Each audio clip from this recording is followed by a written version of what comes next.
You mean the village keepers? Oh, let me think.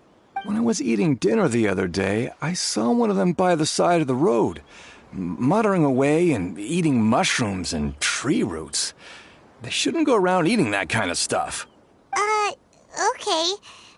Did you notice anything else? Anything else? No, I think that's all I have to tell you. Sorry.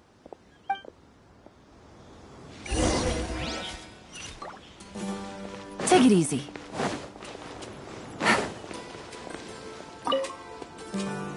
The scholars that have gone missing. Have you seen them? Those eyes. Those fierce eyes.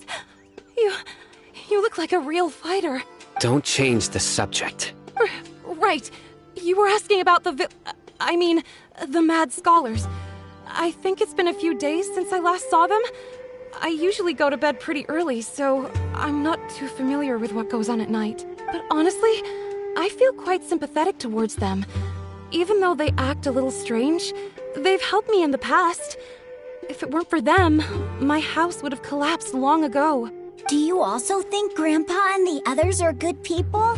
Grandpa? Oh, hello there. It's little Isak.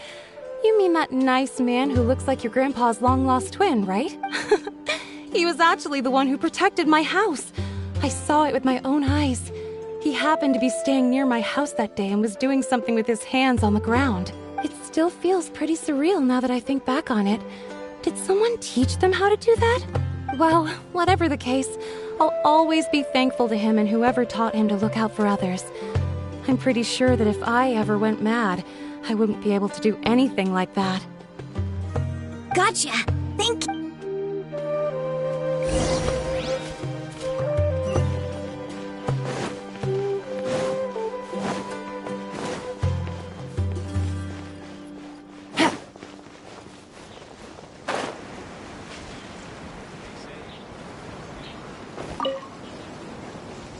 Sir, have you seen my grandpa recently?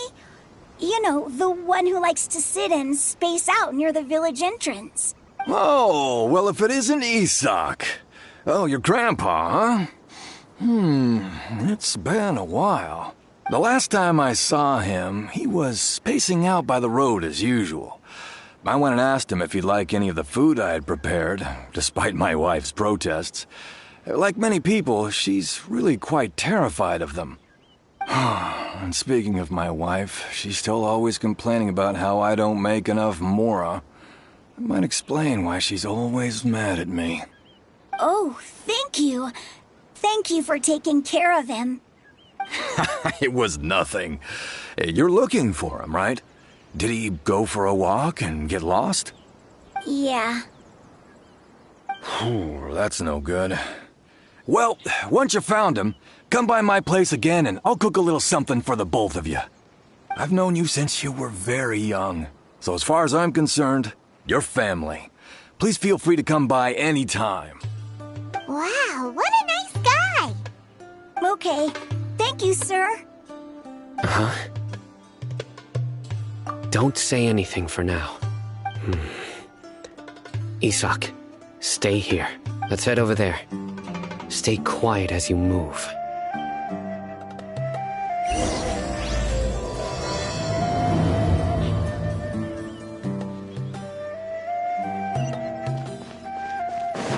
Take it easy.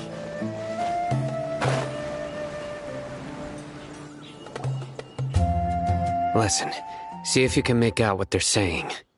Have you heard? The mighty Scarlet King, the sovereign of our faith, will soon return to this world. Yes, of course I have.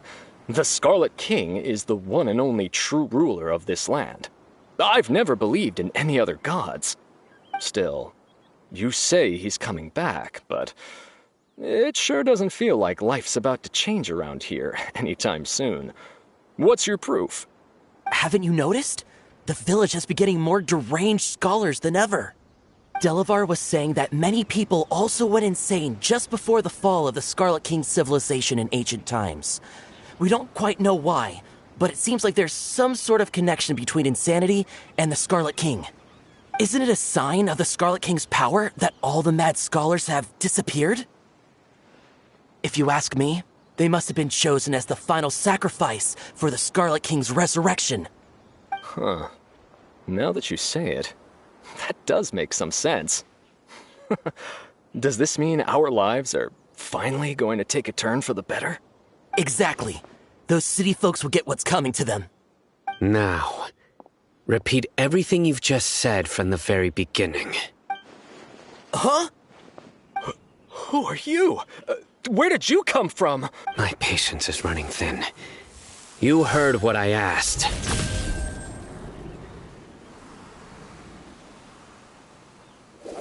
Yeah! Bro, this guy's something else. Just look at his eyes. One wrong move, and he's gonna flay us alive. Let's not get on his bad side, okay? I am no match for this guy. Oh, okay, good sir. What is it you would like to know? Tell me about the Scarlet King's resurrection. Well, I only know a few things from hearsay. I went for a drink the other day and heard others talking about a rumor that the madmen will disappear, and that the Scarlet King will return to this land. I'm not making this up, I swear! Hey, go on. Keep talking. It's true. It's all true, sir. We desert folk have had more than enough of those people at the academia. They keep sending us all their mad scholars and won't let us have a good life. Would you want to live like this if you were in our place? The radicals were even more thrilled than me when they heard the news. We're all praying for the Scarlet King's speedy return. Delavar also said that once the Scarlet King returns to our side, it's only a matter of time before we conquer the land on the other side of the wall. They're all willing to serve under the Scarlet King and fight for a share of the glory. Is that so? Seems like he still wants to know more. Keep talking. Got it. At first, I told myself it was just the drink talking, but then all the mad scholars vanished without a trace, just as the rumors said. Please don't beat me up just for mentioning these rumors. If I'm guilty, then everyone else around here is also guilty. I'm just saying what the others said. The people here really like the Scarlet King, but dislike the Dendro Archon. Where is this radical person you talked about? I haven't run into him over the past few days, so he probably hasn't been around the village. What about you, man? Have you seen him at all? No, not at all. We wouldn't dare lie to you. He's really not here right now. Sounds like you're not too close with the radicals. No, of course not. All we know are their names. I have many ways to stop you from talking. And many others to stop you from sending warning messages. So you'd best just stay home and hope I don't hear of you trying to contact anybody. Don't do anything until I've gotten to the bottom of this. Try something foolish, and even Candace won't be able to protect you. Yes, got it. We'll do just as you say. That scared Paimon half to death. Sino is pretty terrifying. He didn't try to reassure us at all. It's like he's used to hearing that. Oh, Paimon bets lots of people have told him that before. I heard that. Sorry. It's part of being a Matra. The rumor we heard just now seems like a strong lead. But we need to check a few more places. Very well. Isak! I'm here. Where's your grandpa's house? Well, I can take you there. Just follow me.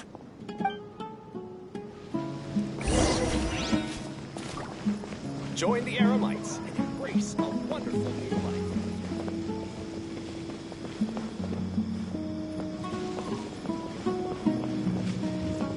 Grandpa? Oh, he likes to be alone. Sometimes he stares at the sky in a daze, and other times he just pokes at the ground with his fingers. Every now and then, he yells out at the top of his lungs, so a lot of people are really scared of him. But he's a good person, really. I know he is. I swear, he's just like my real grandpa.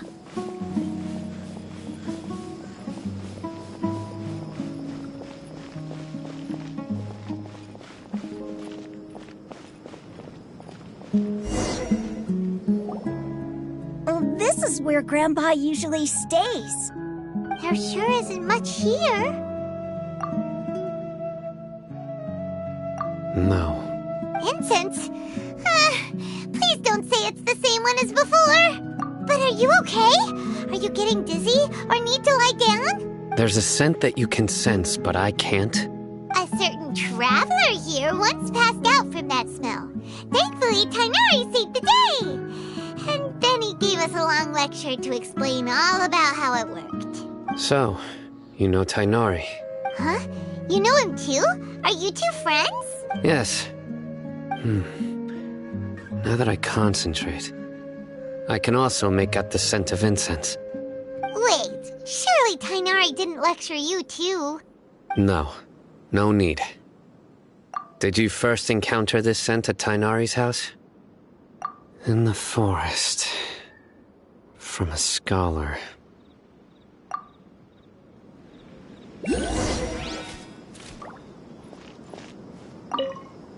Oh, where did Grandpa go? Please come home, Grandpa.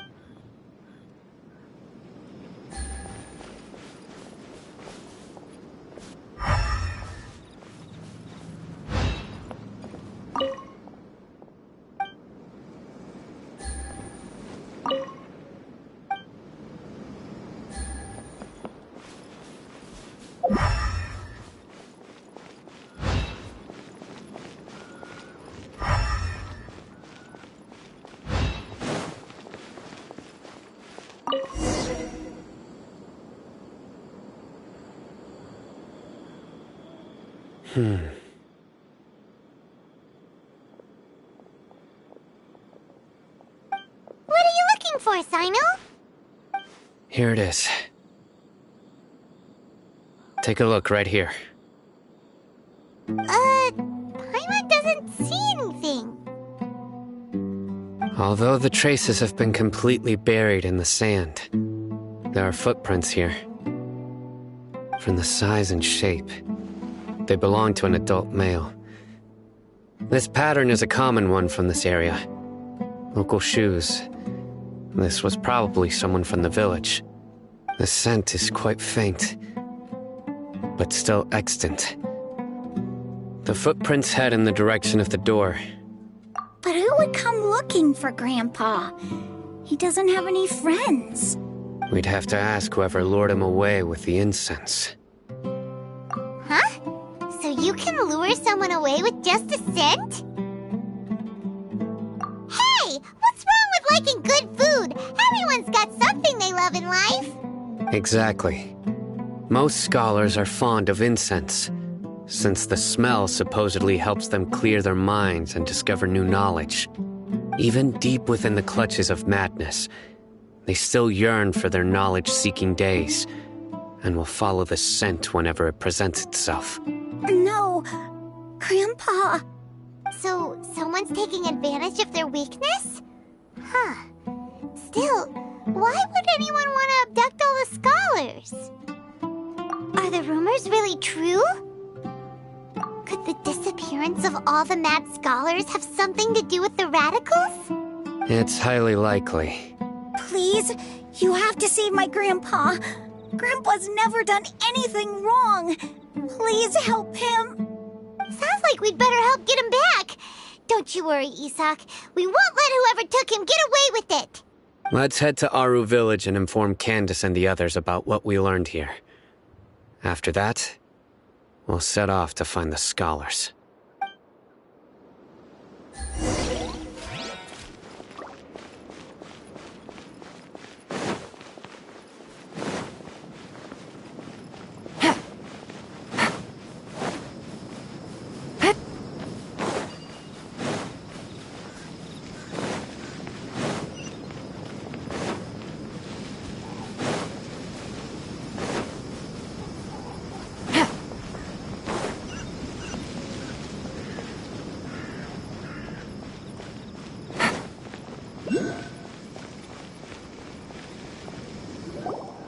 Right. The darker fabric definitely looks a lot better. That'd be my choice, too. We're back, Candace! We've got a lot to tell you. Ah, welcome back.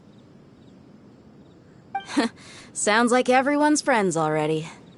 Oh, Dia's here too! You bet. So, everything goes smoothly? Reasonably. Alhaitham didn't go with you? We haven't seen him at all. Huh. I saw him around the village entrance earlier and figured he was investigating with you.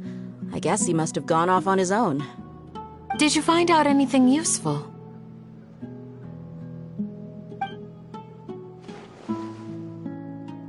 I see. So someone used a kind of incense to lead the exiled scholars away from the village.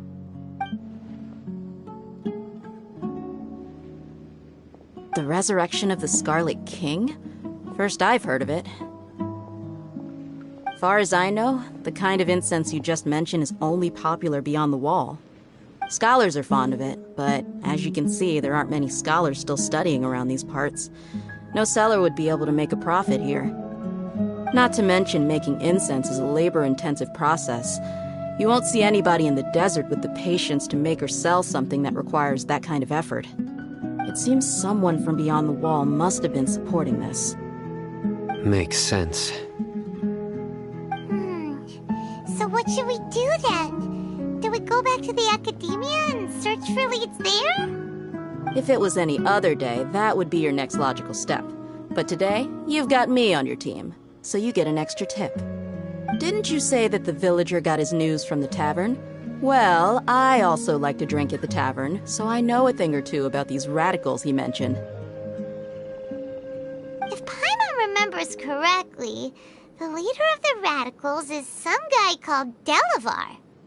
Ah, yeah.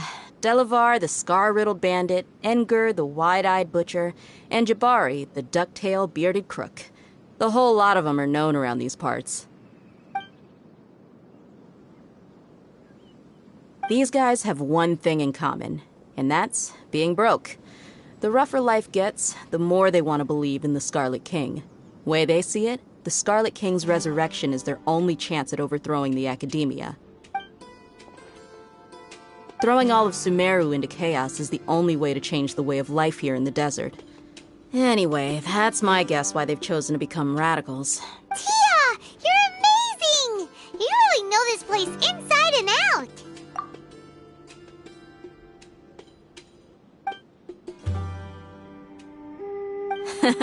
No merc can afford to slack off on gathering intelligence. Every mora I've spent in the tavern has been a valuable investment. Let's head out. Now hold on, you're staying right here, Sino. Why? Aru Village is not a big place. Outsiders stand out here like a sore thumb. I'd bet word about you has already gotten out. The desert is unforgiving, so the way of life here is also a lot tougher than on the outside of the wall. You survive on making connections out here. Compared to you, mercs like me are just third-rate amateurs. I've got no actual fighting skills to speak of. But that also makes it a whole lot easier for me to gain the locals' trust. I need to go around and ask some questions, but it'll be difficult if you're with me. Fine. Good, then we've got a plan. The Traveler and Paimon will go to Caravan Rebat with me, and we'll try our best to figure out where the mad scholars have been taken. Sino, you'll have to stay in the village and continue investigating on your own. All right, sounds like a plan.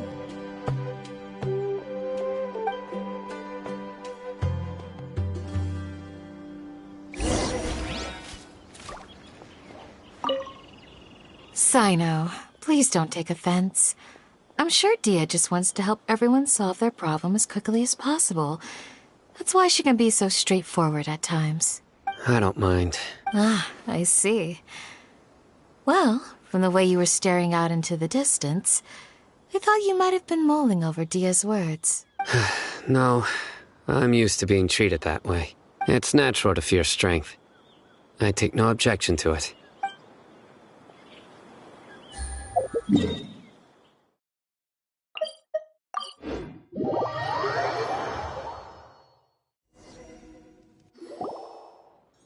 Well, here we are again. Sounds like you're starting to get familiar with the area. Paimon Everyone's amazed every time we see the wall of Samiel. How can a wall this tall even exist? It's almost unreal. I know what you mean. I had the same question every time I walked this way when I was a kid. Also, why is this high wall here? And can a wall really block sandstorms? It was only after I grew up that I realized the wall of Samiel isn't just there to keep out the sandstorms. It serves a more important purpose, keeping out people like us. Sumeru is run by wise and mighty sages. To them, us desert dwellers are nothing but tools that can be used and discarded at their whim. We're cheap labor, like livestock, but easier to control. Nothing more. Even if a child from the desert got the chance to obtain an Akasha terminal, almost all their requests for knowledge would be denied. The academia believes we're underserving. Geniuses like Satari are 1 in a million. The other children never get a single chance to try and rewrite their fate, even though the academia knows very well that we're humans, just as they are. That's terrible. I would tear down this wall with my own hands if I could. Hey, Thea. You're not thinking about doing anything scary, are you? No, not at all. This place just gets me thinking, that's all. Besides, we're here to procure information, aren't we? Yep, we gotta catch those... Shh. Caravan Rebot is crawling with people, so be careful what you say. We don't want anyone to find out what we're here for. Our mission started the moment we arrived here. Let's go check out the tavern. Maybe we'll find someone I know.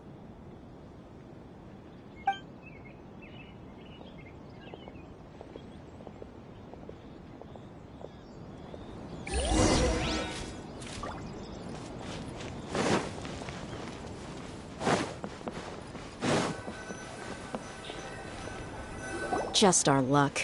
None of them are here today. You mean, you don't see anyone you know? Dia, is that you? What a coincidence. You here for a drink too? Zaki. Finally, a friendly face. Oh, and who do you have with you here? Guests from another land? Hello. I'm Zaki. Dia's, how would you put it? Drinking buddy? We've had drinks together a few times. You could say we go back a ways. Anyway, as far as my friends here, they aren't too shabby, are they? You rarely see any Outlanders so friendly and respectful nowadays. Absolutely. Much better than those people on the other side of the wall. So, Dia, are you looking for someone? Yeah. Have you seen Engur, Delavar, or Jabari recently? Of course I have. Matter of fact, we were all here drinking together just a few days ago. I've got a spice trading deal from another nation. I thought maybe Delavar and his friends might be interested. Know where I could find him? Ah, how thoughtful of you. Then I assume you also know that Delavar's been having a hard time making ends meet these days, so you came here to help him out? Hey, keep it down. Let's just say I prefer to keep this deal a secret. Y'all at Caravan Rebot are like family. If there's more to be made, why not do it together? Besides, Delavar and his friends have muscle. They'd be a good fit for escorting the goods. Yes, how considerate of you. Delavar's my friend too, so of course I can take you to him. Come with me.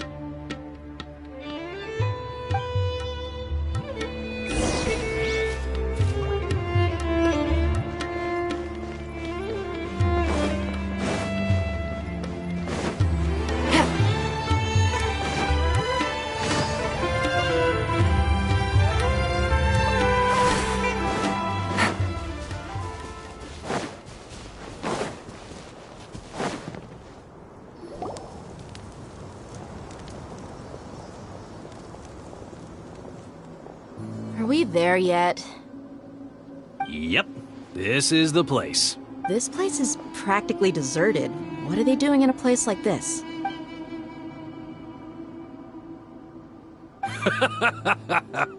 Why don't you take a guess? Go on. A wild stab in the dark. You're like lambs to the slaughter. Oh no! It's an ambush! What's this all about, Zaki? Come on, Dia. You really think we didn't hear about what you said back in Aru Village? The boys have kept a close eye on you from the moment you set foot there. Not only do I know that you're looking for Delavar, I also know that you've teamed up with people from the Academia to look for the missing scholars. So, you've been watching us from the very beginning? Uh-oh. Paimon knew leaving Sino behind was a mistake! And you left the strongest one in the village, didn't you? Who do you think you are? You really thought we'd fall for your little business deal nonsense? So you and Delavar have been partners all along. Dia, I guess it's only natural for a traveling mercenary like you to be out of the loop. Those of us who hang around the tavern have stronger bonds than you think. But you got one thing right. We're all looking forward to an uprising in Sumeru. There's nothing more we'd like to see than the desert folk overthrowing the Academia. If that's the case, then I'm sure Delavar wouldn't miss a second of it. I'll be honest with you. If it weren't for what you said in the village, your little monologue about the Wall of Samiel would have convinced me that you're one of us. Delavar. And Engar, you're here too, huh? Long time no see, Miss Mercenary. You should have known the traitors are what us followers of the Scarlet King despise the most. Dia, I thought that you, a fellow desert dweller, would understand that the Scarlet King is greater than the Dendro Archon. Little did I know, you don't deserve to join us. Yeah, gee, what a missed opportunity. Adopting radical views and kidnapping innocent scholars, all because of some baseless rumors. Anything else I'm missing out on? See? There you have it. Mercenaries are just a bunch of faithless scum with only one thing on their minds. Mora. Pathetic.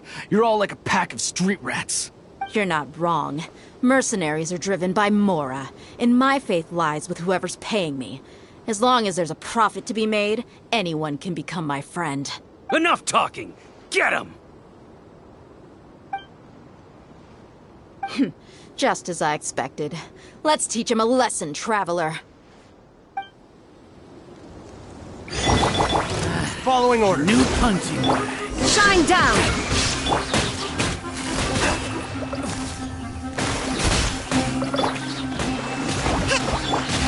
Speed of light! Hey!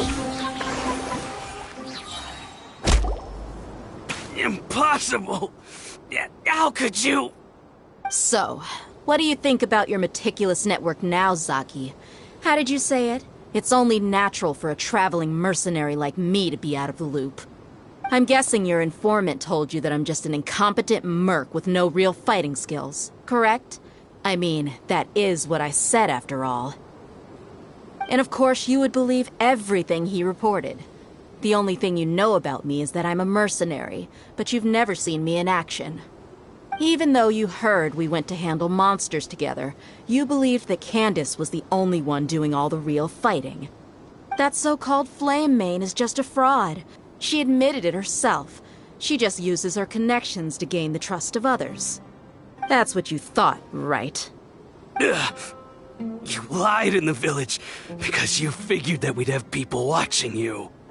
And you were stupid enough to fall for it. I figured as much the first time we drank together. You all thought you were so smart. Pathetic. Okay, that should be all of them. Whoa! So you've been planning this since we were in Aru Village? No task can be done without preparation. I just happened to notice a couple suspicious-looking people while you were out investigating. Oh, but instead of catching them right away, you let them report back. Those two who were snooping around were just a couple small fries. If we want to get the real catch, we have to be patient and give it some time. Oh, you mean the funny name she mentioned back in Uncle Ampu's house? The wide-eyed butcher, scar-riddled bandit, Paimon can't remember them all. That's just a bunch of drunk talk. Edgar and Delavar like to talk themselves up when they're drinking.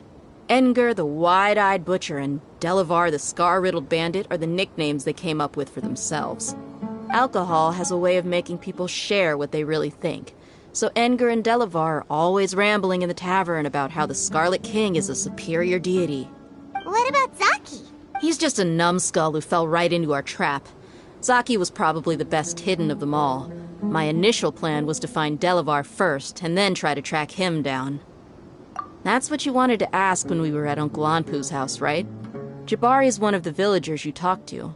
You know, the one who wanted to treat Isak and his grandpa to some food. Wait, so he's a radical too? No, he isn't. I just needed to tack on a random villager name to make the eavesdropper think that I was making some wild guesses based on my impressions. Wow, what a genius idea! Ah, you're too kind. It was straight from the usual playbook, if I'm honest. So, that thing you were saying before, is it really true? About what? About how mercenaries only care about Mora, and that anyone's a friend as long as there's a profit. Does that bother you? What makes you so sure? Dia, do you dislike the Dendro Archon like the other desert folk? You two are pretty sharp. No, I don't have anything against the Dendro Archon. I've heard a lot of nice things about the Lesser Lord from Dunyarzad. I can understand her devotion and gratitude. Dunyarzad's just an ordinary person. There's no way a god would be so involved in the lives of everyday people, unless they were truly compassionate. I've begun to realize that the sages are behind everything that's happened recently. The radicals' blind belief in the Scarlet King, making the Dendro Archon out to be an enemy. It's all the academia's trickery. But I see through it all. And unlike them, I can never be hostile towards anyone who's never done anything wrong. Dia. Anyway, looks like we're done with business here. Traveler, lend me a hand. Let's tie him up and bring him to the village.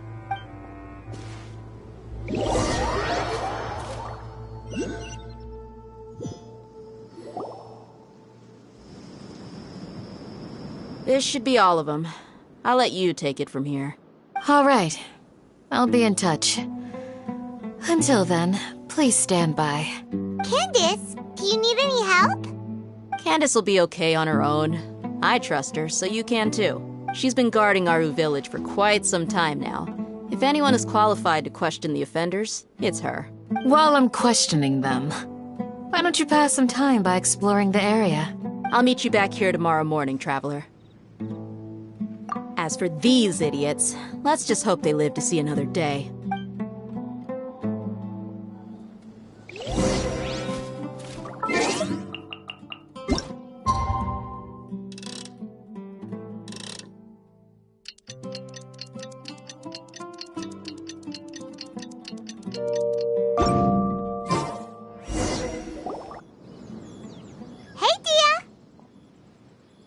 Right on time. We'll know any moment now. Paimon's been wondering. You seem to know Candace pretty well. Have you been friends for a long time? We've known each other for some time now. She's a pretty interesting person. Even though she's an extremely strong warrior, she never misuses her powers against others. Oh, Paimon knows what you mean. Like a lot of martial artists say, never take the fight outside the ring. Yep, I guess you can put it that way.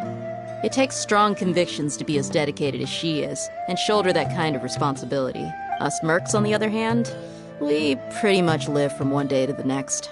Well, Paimon thinks you're great, too. Really? Thanks for that. Oh, Sino's here, and he's pretty early, too. Yes.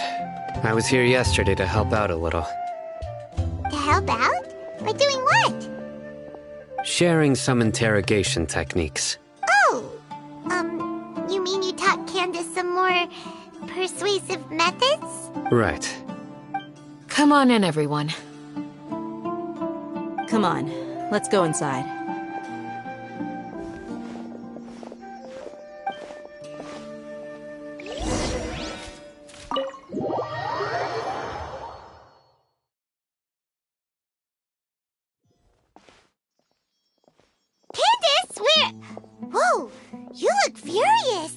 Do I? Huh. What gave it away? Oh, there's no mask that can hide true bloodlust. Cover up your eyes, and it'll still show itself at the corners of your mouth. Perhaps I need to work on my composure. Still, it's perfectly understandable why I'm angry. I'm sure everyone present would agree. Yes, ma'am. Please, don't feed us anymore. We're gonna die. Well, looks like Sino taught her well. You fear death yourselves, yet you do not hesitate to place the lives of others at risk. The absurdity is mind-boggling. The ones you call mad scholars are known to us as the Village Keepers. They are vital members of our community, and some even count them as family. You come here, to my village, and you treat my people as nothing more than stepping stones towards your goal. Tell me, what would you do to you in my position? Mercy! Please, have mercy! You've made your bed. We may both be desert dwellers, but there is one thing that I understand better than you. The resurrection of the Scarlet King will only result in war. And war serves no one.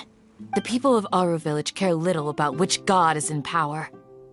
Life may be tough and tiring, but we wish to preserve our way of life. A war would only cause us to lose all that we have. And that is not a responsibility that you can afford to shoulder. We understand. We're sorry. I'll tell you everything I know. Please, just let us go. I'm listening. You might not believe this, but it wasn't us who came up with this idea. Someone was spreading rumors in the tavern. That's how we ended up hearing about the Scarlet King's resurrection. Some mystery man told us that mad scholars will make the perfect sacrifice to usher in the Scarlet King's resurrection. They give their lives, and we can get anything we wish for. They're called Village Keepers. Slip up again, and you'll regret it. Yes, sorry. It was all that mystery man's doing. He told us to spread word about the Scarlet King's resurrection and talked us into helping him. In return, he said he'll help facilitate the resurrection process. I'm not sure. That's one. Huh? One what? Strike. You get a total of 3. Then, you die by my hand. Wait, I'm telling the truth. We don't know anything. It was all him. 2. He got us to lure them out of their houses in the night with some kind of incense. We take them to a junction outside the village. Then the mystery guy takes them from there. You gotta believe me, please. I'm telling the truth, I swear. Just ask them if you don't believe me. That was indeed the truth. Traveler, go on.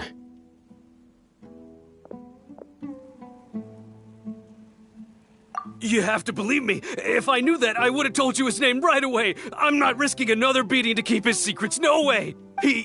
That guy, he wears a cloak, and he's always careful to cover his face. He calls himself the Scarlet King's envoy. I believe I may know what's going on. Uncle Anpu? What do you mean?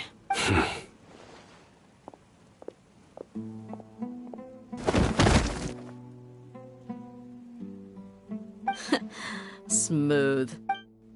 Okay, speak. If my suspicions are correct, this mystery man they speak of could be from the Academia. Some time ago, people from the Academia attempted to take the Village Keepers away. I refused, insisting that they are part of our community. It strikes me now that this secretive character shares the same goal they had. Which means it's highly likely that the Academia was purposely spreading a false rumor to trick the radicals into delivering the Village Keepers right into their hands. They were the ones who brought them here to begin with. Now they're trying to take them back? We aren't gonna let that happen. Not the Academia again. Just as I thought. But what could they want with the Village Keepers? People are nothing but tools in the eyes of the Academia. A change in their plans likely means they found another way to exploit the scholars. Regardless, our top priority now is locating the Village Keepers. You're right. Isak is still waiting for news on his grandpa. Time to go. Let's leave the village and try to track them down. Yes. Pack up and get ready to leave. You got it. Candace, I'll let you deal with the radicals. Leave everything outside the village to us. All right. Let's meet back here once everyone's ready.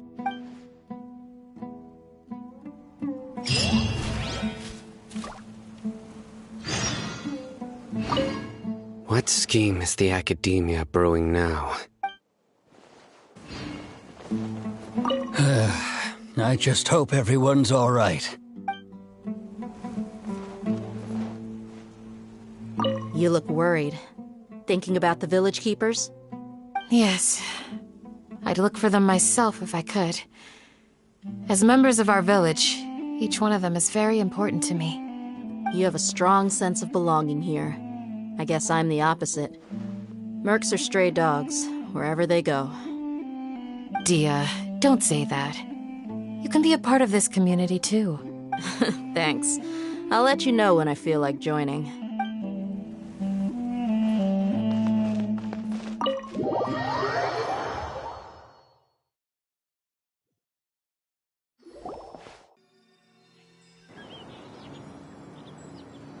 Let's get some food in us and then we'll... Whoa!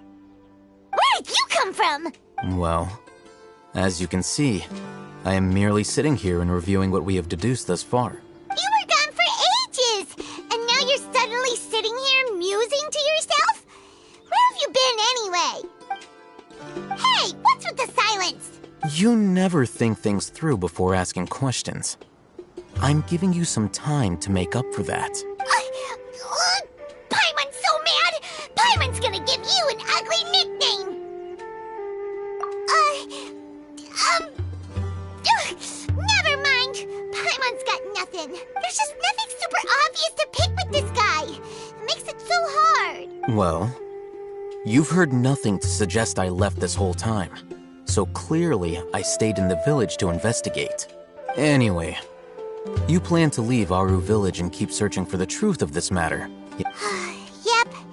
We're not gonna find out anything more by staying here, so we thought that we might as well take the search elsewhere. Enough with the silent treatment! No. I'm just surprised that you decided to team up with him. All Hatham. You haven't helped us out at all ever since we arrived at Aru village. Bold of you to question our choices. Yeah, you're all talk! While you were investigating, I had my own work to do, which I've now finished. Really? Paimon doesn't believe you. To be honest, we aren't really a team, so I have no obligation to inform you of my whereabouts. Not to mention that going separate ways allowed me to find some important information that you all had missed. Huh? Right here in the village? Correct. What did you learn? I'm going to take you to someone. But before that, you need to understand where she's coming from. What does that mean? How do you think the residents of Aru village feel about what we're doing? In other words, do you truly believe every single word the villagers tell us? You mean some of them lied to us? Hiding the truth does not necessarily equate to lying. Again, these people have their reasons. Remember what Candace said? Most people in Aru village don't necessarily care which deity is in charge of Sumeru. That's because whether the Scarlet King or the Dendro Archon has power is of little significance to them. By contrast, the perils of their daily lives are ever-present concerns. They won't simply share everything they know with you without good reason. That's why you believed there was no further information to be found in this village. Glad you're following along. Among those you have talked to, there's someone who was consciously keeping you out of the loop. In fact, she's been observing your every move since you arrived. The reason being, to someone who only wants to live their life in peace, any external factors introduce unpredictability into the equation. Those eyes. Those fierce eyes. You look like a real fighter. Don't change the subject. It's quite obvious that she's intimidated by Sino's authority and strength. Right. You were asking about the Mad Scholars. She corrected herself mid-sentence because she's aware that there are Scarlet King fanatics in the village. If she sounds too friendly towards the village keepers, she could easily make herself the Radicals' next target. I think it's been a few days since I last saw them. I usually go to bed pretty early, so I'm not too familiar with what goes on at night. Remember? She made a point of denying her involvement in anything that occurs at night. But honestly, I feel quite sympathetic towards them. Even though they act a little strange, they've helped me in the past. If it weren't for them, my house would have collapsed long ago. After speaking to the village chief, it became clear that the village keepers had protected Aru village at night. In other words, the young miss was very much awake during that time. Then why would she lie? By getting involved with an outsider, she risks drawing unwanted attention to herself. As for why she might be so wary about all this, maybe you should ask her. I'll pass on this one. You said that she is afraid of me. If so, it's best if I stay out of this. We're on it!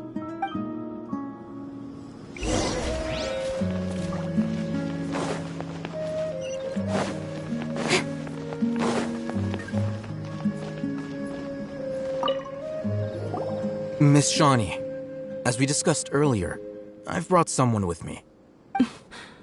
Mr. Alhaitham, I'm aware of where you stand, but how can I make sure that your friends think the same as you?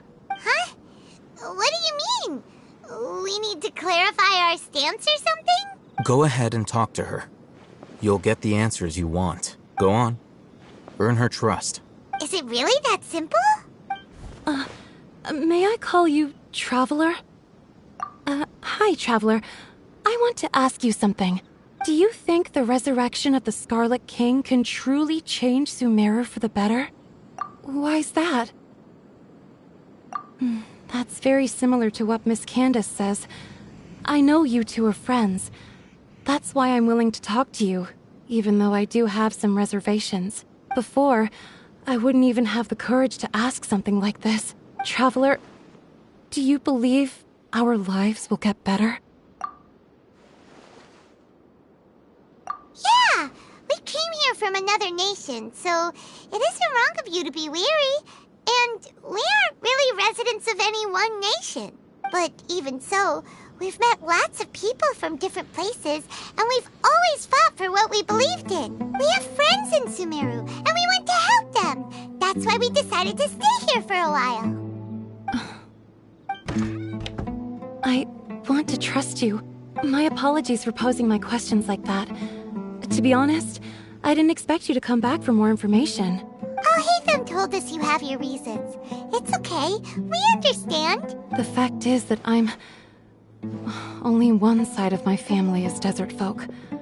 I don't really fit in anywhere in Sumeru. Some believe in the Dendro Archon, while others believe in the Scarlet King. I don't belong to either side, and neither side would want me. Speaking of which, the Radicals mentioned that they despise traitors. Do they just think that anyone who's different from them is a traitor? Yeah. Some people can be so narrow-minded when it comes to bloodline and beliefs. It makes no difference what I say or how I behave. I'll always be suspected of having ulterior motives. Slowly, I just stopped talking to people. I pretended not to hear or see anything. All I want is to live my life in peace. And then it happened. The village keepers who had helped me disappeared with no explanation, and I didn't dare breathe a word about it to anyone. Until now. You can tell them. I'm sure she'll keep your secret. All right. I'll tell you what I told Alhaitham. I actually have a sharper sense of hearing than most. Sometimes, I hear strange crying sounds in the night. There are ghosts? Perhaps. I'm not sure. It's faint, but it's definitely the sound of crying. It comes from far away in the distance, and always carries very raw emotion. It used to be louder and more frequent, but ever since you arrived in the village, it doesn't seem to happen as often, and when it does, it's much quieter. I have to focus really hard to make it out. I confirmed this with the guards on night duty. They also have someone with a good ear, and he's heard similar sounds at night. But because we're in the middle of a desert, he would rather believe that they are the cries of beasts than ghosts. There's really nothing around these parts, except for an old hospital not far from the village. I think they used to use it for treating Elazar, but it's been abandoned for years. Yeah, let's go!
Take it easy.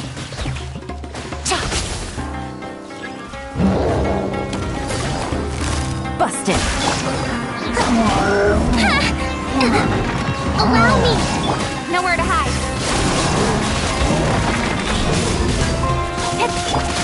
Quietly now. Illusion shattered. Don't blink! They were easier to deal with than Paimon had expected. Super strong bandits? Or monsters taller than buildings dropping out of the sky? Or, something like that. He looks super serious. We gotta stay on our A game too. This is the one.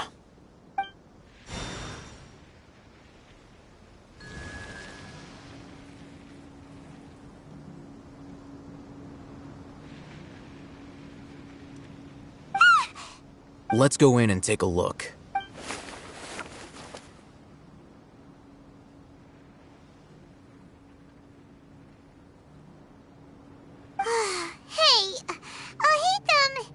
We haven't found squat.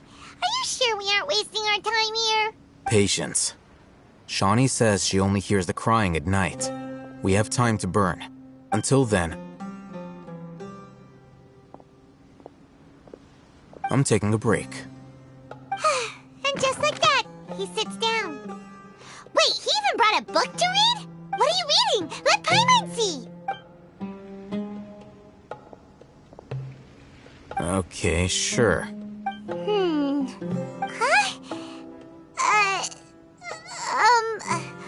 The natural position, which is the positional propensity of an entity in natural motion in contrast with an object in forced motion? Huh? When free from external influences, every entity displays the tendency to follow its natural trajectory? So, you got that? Oh, Paimon gives up. You keep reading your book. See ya! How is he so relaxed? Look at him, reading an impossible book in a creepy place like this. Hey! Paimon's your Teyvat travel guide. Paimon knows plenty of useful stuff already. And anyway, is that Paimon's fault that the books people read in Sumeru are so complicated?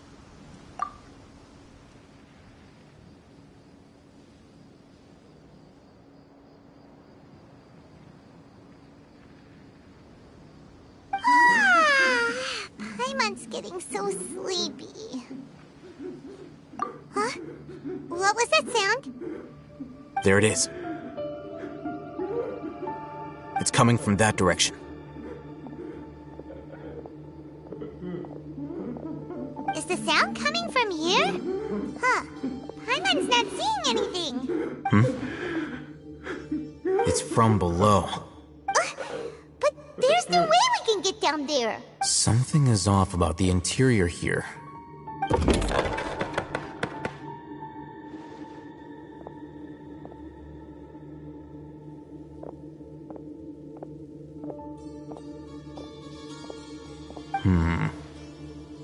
As I thought, there's a hidden structure.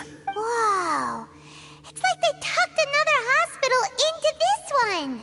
Oh, it looks like there are other mechanisms around here. Let's keep exploring.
Like a lamb to the slaughter.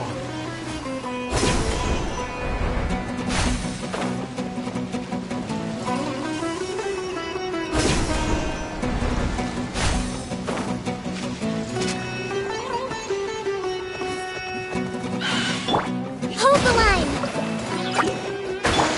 Go! One with the forest.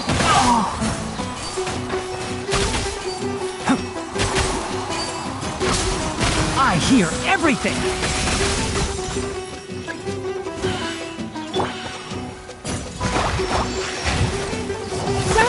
Uphill battle! Gotcha! Game's up! Round's over. Can't see?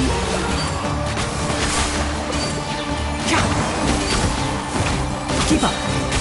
I'll uproot you!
without alarming him.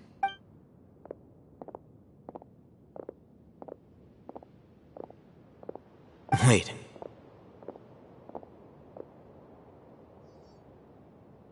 You're... He can't speak, and his eyes are unfocused.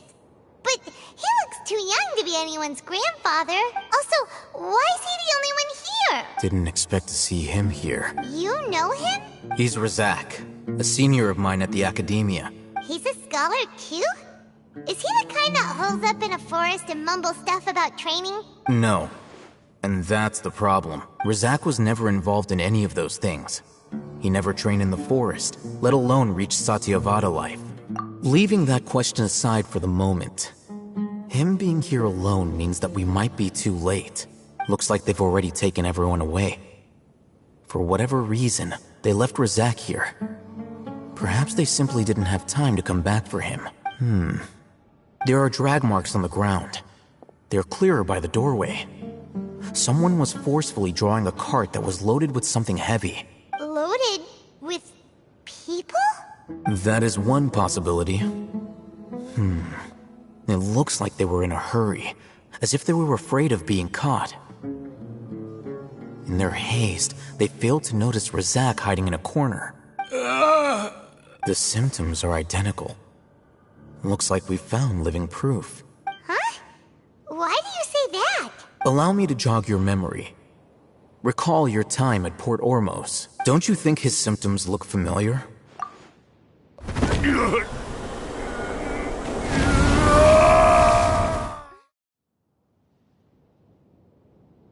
Oh, now that you mention it, they're acting the same way. Correct. The Academia is behind all of this. It isn't difficult to deduce their rationale. First, the Academia spread a false rumor of the Scarlet King's resurrection, emphasizing the role of the village keepers, the mad scholars who were exiled to Aru village.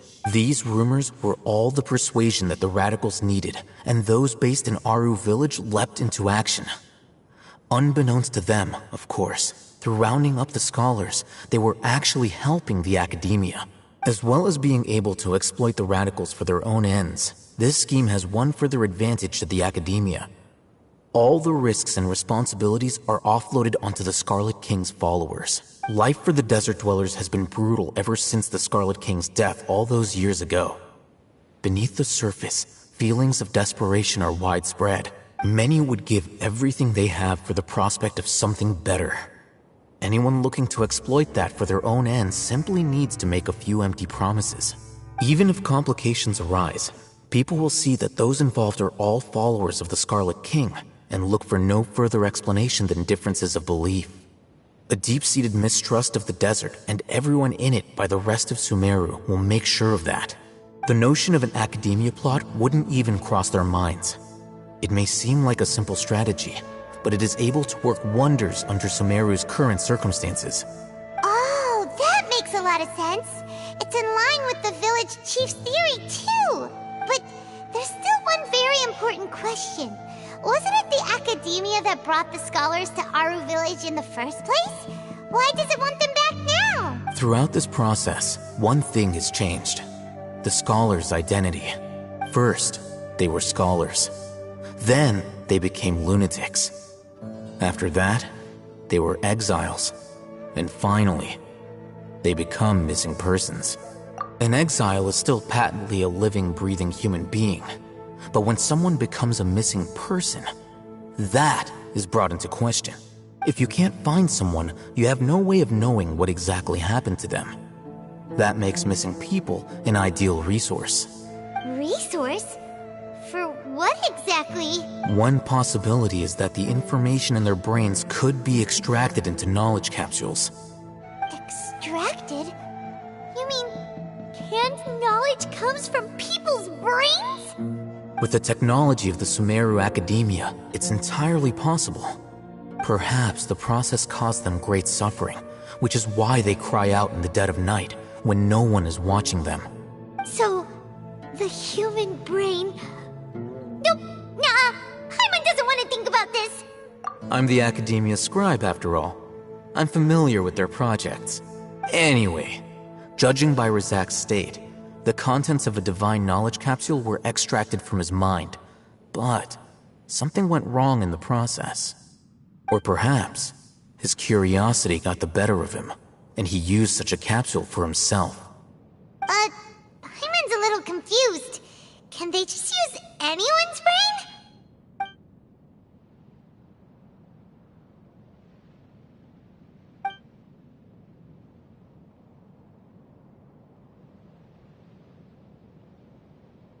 The look on your face tells me you've realized the answer. That's right. To some scholars, gaining knowledge about the gods is their entire life's pursuit. Extracting canned knowledge is just one of the extreme measures they turn to. However, I can't help but wonder, what do they seek to gain from divine knowledge? The academia is going out of their way to look for forbidden knowledge. But what is their ultimate goal? I've spent quite some time trying to analyze the contents of the divine knowledge capsule, but to no avail. It seems like my way of thinking is too different from theirs. You mean you're not even slightly interested in getting your hands on this forbidden stuff?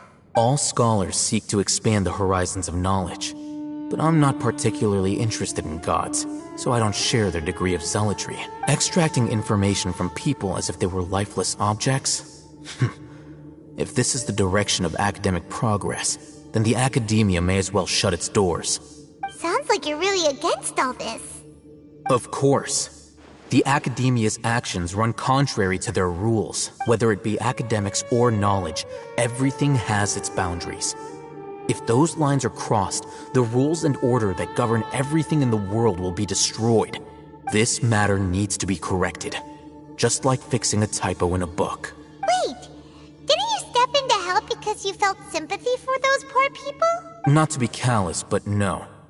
My criteria are a little more restrictive than that. There is no shortage of suffering in Sumeru, and the same can be said for the rest of Teyvat as well. What do you plan to do about that? Save every last person? Probably not. You can say that. Simply put, I don't blindly place my faith into strength or heroism. I do what I want. The divine knowledge capsule is something I want to investigate in full. That doesn't mean I'm willing to take action for the sake of a few strangers.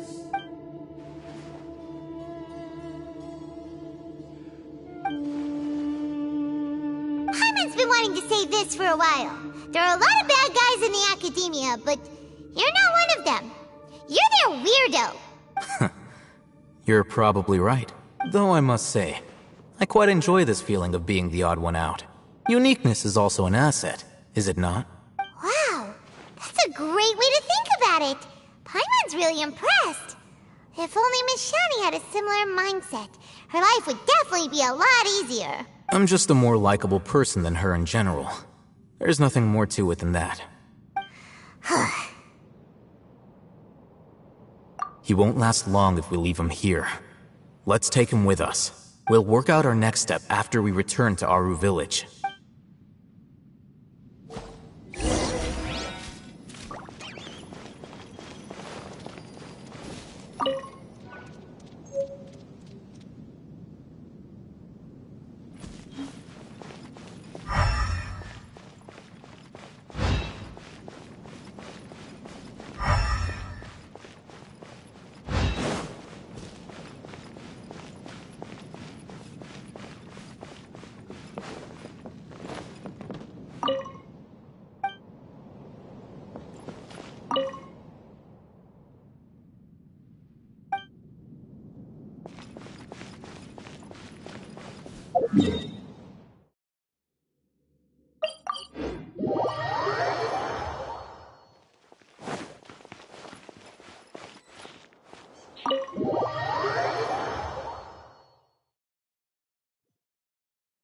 We're back!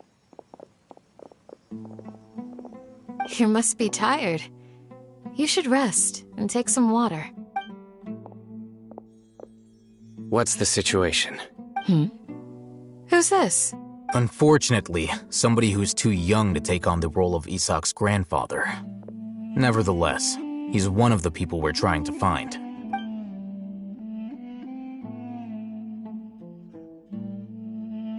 So, at one point in time, the abandoned Elazar Hospital served as the Academia's site for extracting divine cant knowledge. Yep, pretty much.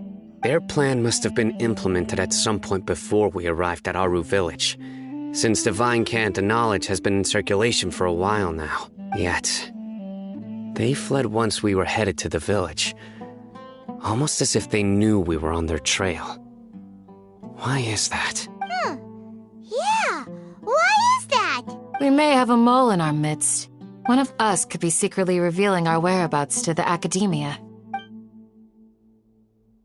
Huh? Are our friendships that shallow? Looks like none of you have realized wherein lies the issue. Sino, you're the reason why they can predict our movements. Wait, what's that supposed to mean? Choose your next words very carefully. It is simply a logical inference.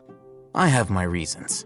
So what you're saying is, Sino's the mole. Interesting. And here I thought you were the most suspicious one, Al-Haytham, since you were always acting alone. I know.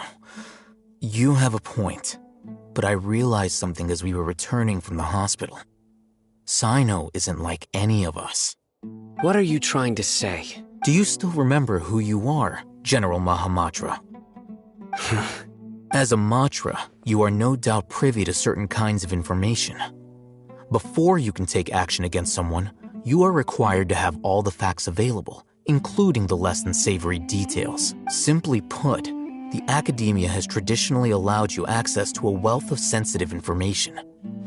Knowing their modus operandi, wouldn't you expect them to take precautions against you? If you want to raise a vicious wolf, you need to make sure that you can avoid its bite. The Academia is monitoring me? It's not that simple. The Academia has eyes all over Sumeru, but they have a special protocol for dealing with you. Every so often comes a Nyagarbaha Day. On this day, the Academia enters new information into the Akasha through knowledge capsules.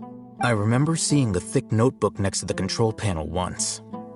Its contents were all about the General Mahamatra, his activities throughout the day, preferred methods of enacting judgment, everything.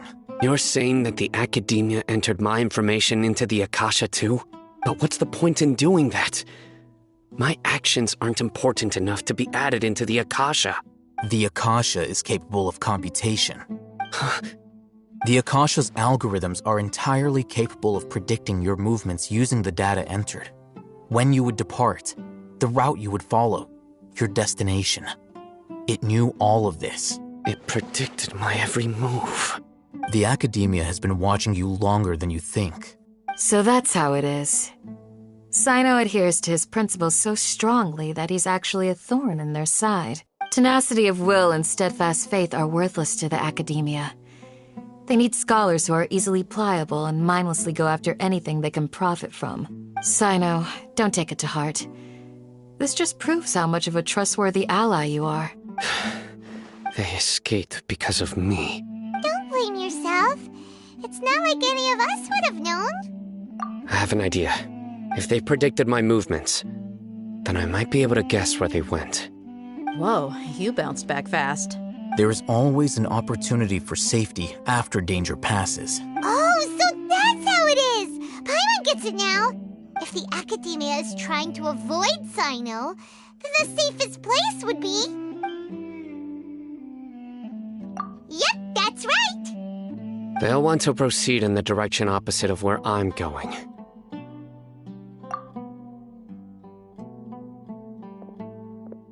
I must go. There's also something I want to investigate. Let's go, guys! After him! Please, wait! I want to go too! You want to go too? If so, you have to promise you'll stay safe. I want to find Grandpa. I promise I'll be careful and not cause any trouble. Everyone, I leave him in your hands. Yay! Let's go! Remember to pack some food with you! Paimon feels like we're missing someone, though. I'll be awaiting your good news. Please, stay safe, everyone.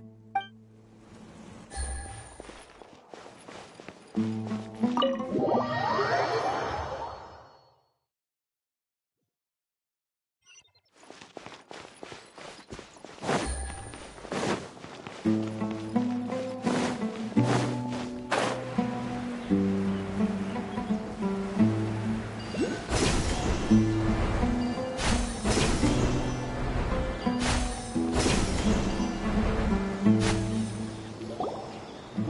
where do we go from here? Yes. After leaving the village, we should head straight toward the desert.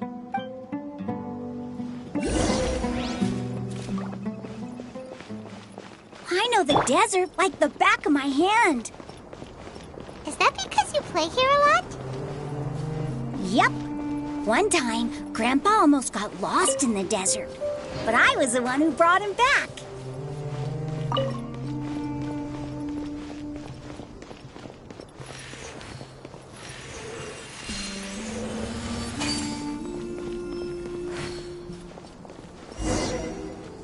There's something here. What's this? It's buried in the sand. Looks like we'll need to roll up our sleeves and do some work. And Paimon thought running around everywhere was already enough work. Okay. So, we have to dig it out? Whatever's down there, looks like it's buried really deep.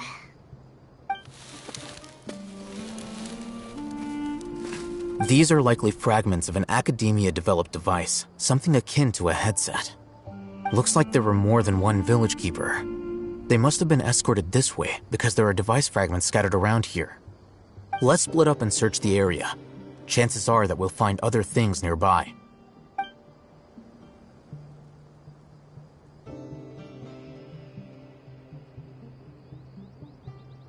Is this what we're searching for?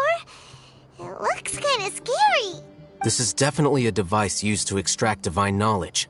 How did it end up buried in the sand? That can't have been part of the plan. They must have been attacked along the way. Wait, what? Grandpa, I hope you're okay. Don't worry, your grandpa's gonna be fine. Rizak didn't display any signs of starvation or dehydration, which means that they left fairly recently. We should be able to catch up. One more thing. Given that the device had been entirely covered by sand, I believe the attack must have happened prior to the sandstorm. Let's keep going. They can't have gone far.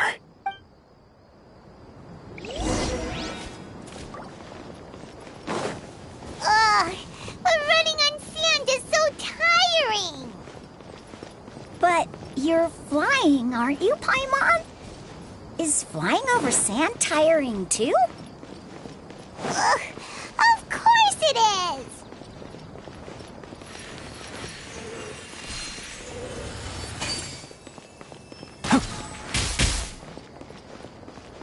One with the forest.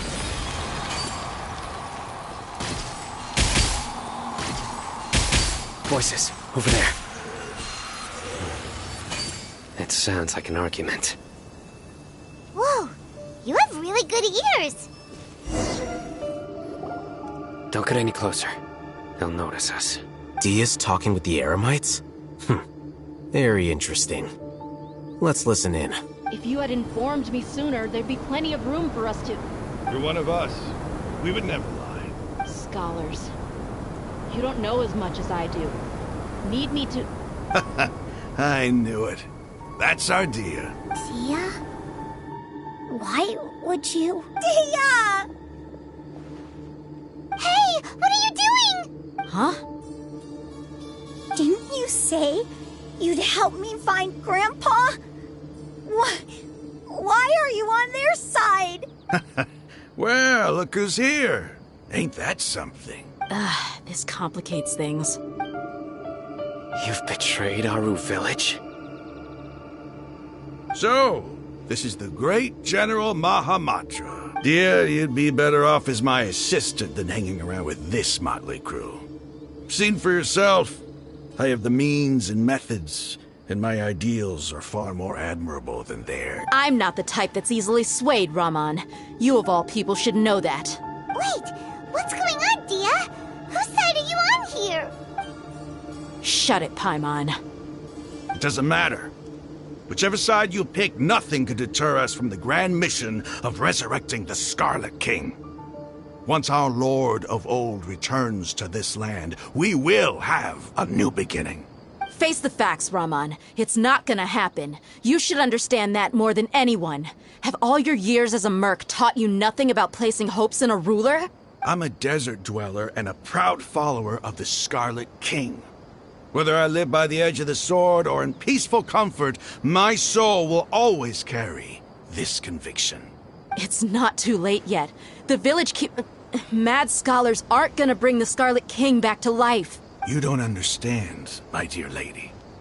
Pursuing our faith is our purpose in life.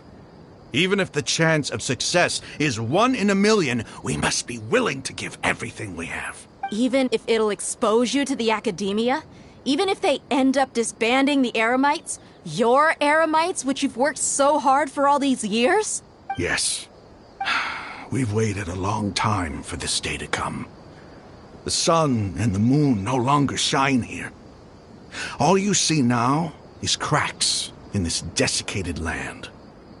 But fate has finally dealt me a hand to play against the Academia.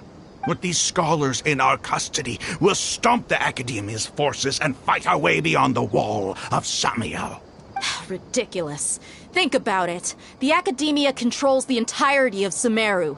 Your powers are negligible in comparison. If you still don't believe me, then try asking these 2 men. They're also against the Academia, but neither of them are as arrogant as you are. They look more like pawns of the Academia to me. Why would I listen to anything the people of Greater Lord Rukkhadevada have to say? Filthy traitors. Your god abandoned all honor and betrayed the Scarlet King. We desert dwellers will never trust the likes of you. It's impossible to communicate with someone so hostile. Perhaps we should. Do you really believe that by kidnapping the scholars, you'll be able to negotiate with the Academia? These people have no value as bargaining chips. But I could be persuaded to take their place as your next hostage. These scholars were exiled from the Academia. I, on the other hand, am their current scribe, and will be a much greater asset to you. Wait, you can't be serious. So, you want to trade places with the hostages, do you? Precisely. Any wise person would gladly accept my offer. What are you thinking? What if they decide to kill you instead? Well, that would be bad luck for me. However, I'd get the chance to observe the scholars. Perhaps even find out the truth. Think you can talk me over with that confident look of yours? I'm not trying to persuade you. I'm using this as a means of joining forces against the Academia. You are the scribe. What do you have against the Academia? Not all desert dwellers believe in the Scarlet King, and the same applies to the Academia. Why must all knowledge seekers approve of the Academia's way of doing things? You Academia scum. Every last one of you is nothing but a hypocrite, just like everyone else on the other side of that wall. I've made myself clear enough. I won't listen to another word from the Dendro Archon's people. Not so fast. I'll hate them. Do you stand by everything you just said? I never make empty promises. You know you're making a dangerous decision, right? I do. Good. Raman, hear me out. These people are my friends. Maybe you can't take the followers of the Dendro Archon at their word, but what about me? Do you trust me? We've known each other for years. Of course I do. In that case, I'm willing to vouch for their honesty with my right arm. Come on, Raman, don't be a coward. If you're serious about taking on the Academia, you need to steel yourself. You can't be afraid. An arm from the Flame Mane. You've piqued my interest. But what if you refuse to oblige? What should I do then? No one's a fool here, Dia. We're mercs. And mercs don't tend to live long unless they have their wits about them. You're not wrong, but this is different. I promised my friends that we'd bring back the village keepers together. Let's do it right here, then. Give me your right arm as proof of your resolve. Don't listen to him! He's not even trying to negotiate! He just wants to make things more difficult! That's fine. Are you crazy? We came here to save lives. 1 arm for that many people is still a pretty good deal, if you ask me. Rahman, I'm holding up my end of the deal here. You'd better not let me down. Sure. Go ahead and cut off her right arm. No! Dia! What are you gonna do? Think of something! You don't have to go this far. That's not for you to decide. Do it! Dia! Run!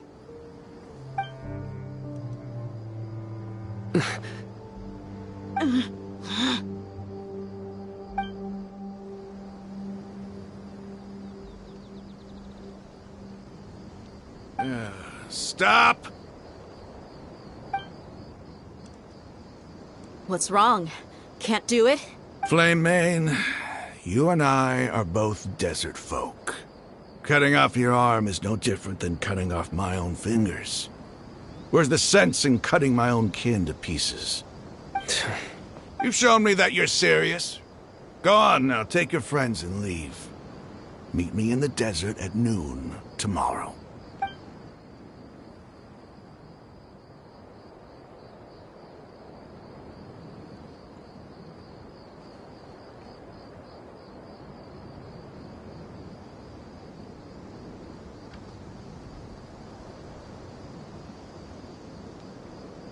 Phew. I was really counting on him not going through with it. Dia! That was crazy! Have you all lost your minds? What if he'd actually cut your arm off? Then I just have to hold my claymore with my left arm. Okay, I'm sorry. But sometimes when you're out on a limb, you gotta double down to seal the deal, you know? Don't ever make a promise like that again. I can deal with the likes of them. If it came down to it, you would not lose to them either. I don't doubt it, Sino. But this is about more than me and them. There's a lot more where they came from. Even if we got rid of one bunch of radicals, there are others out there. Wiping them out would do more harm than good. As you wish. I'm sorry, Dia. I should have stayed put and listened. I should have trusted you. It's okay. I promised you I'd help find your grandpa, so I'll do whatever it takes. Whatever it takes? You just might be scholar material. Huh? Are you serious? The Eremites once said that I was a lunatic. Perhaps a little madness is essential to be successful in research. Why does it feel like he's using his praise for me as an excuse to brag about himself? Okay, let's get moving. We should head back to the village and rest up. Today was just a trial run. Noon tomorrow is gonna be the hard part.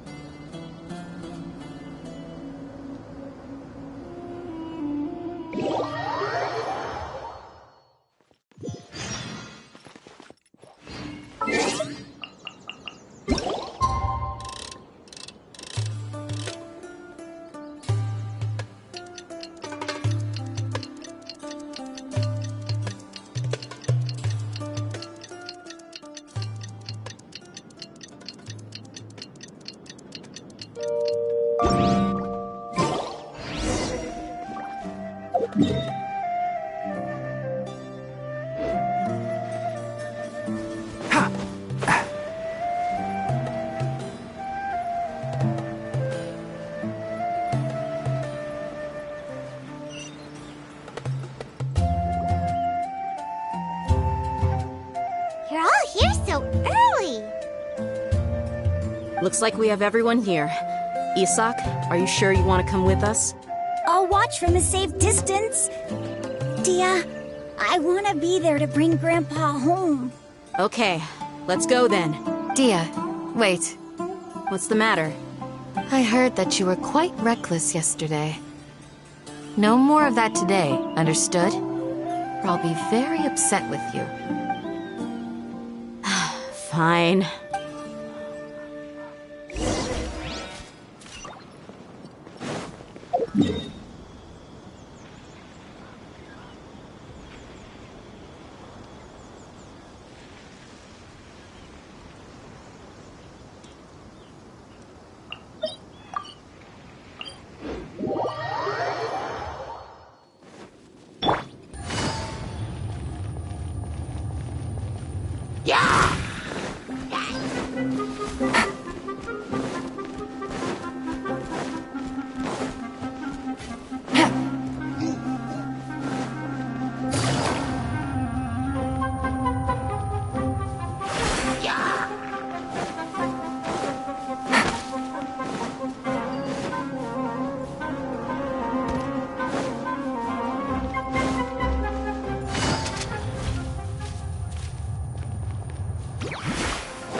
Take it easy.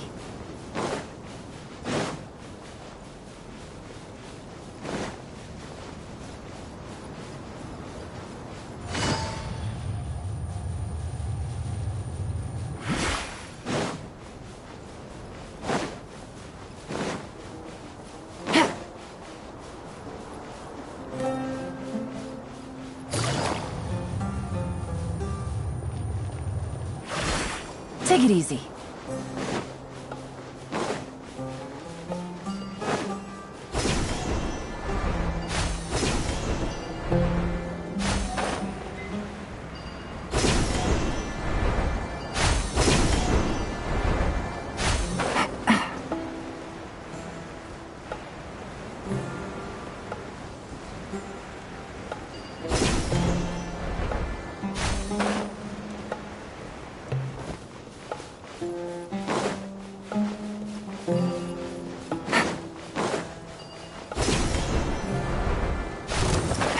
New punching bag.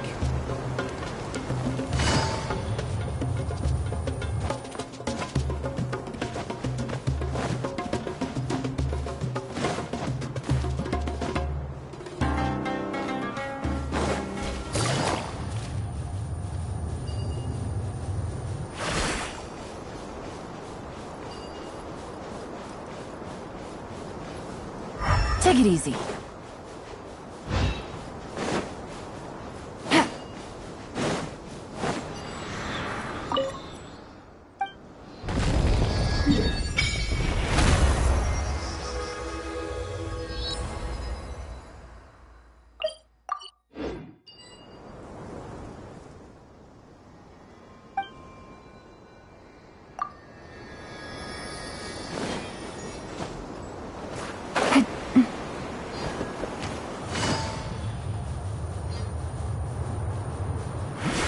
Take it easy.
Take it easy.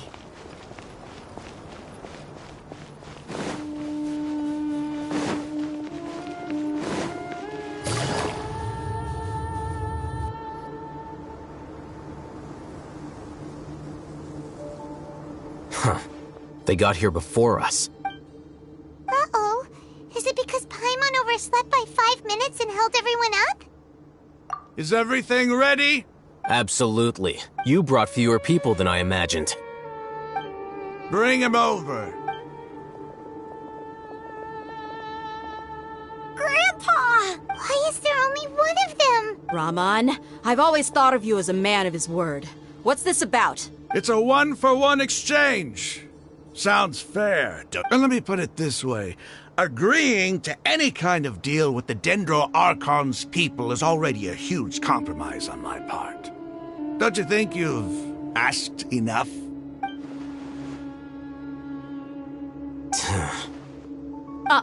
You stay right there!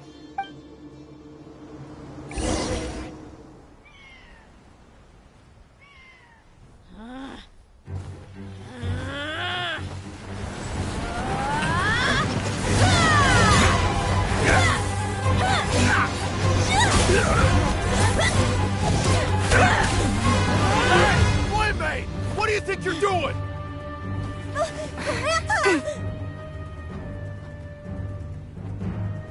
Don't you see this blade here? You coward! Why are your hands shaking? Wait a second! It's a earthquake!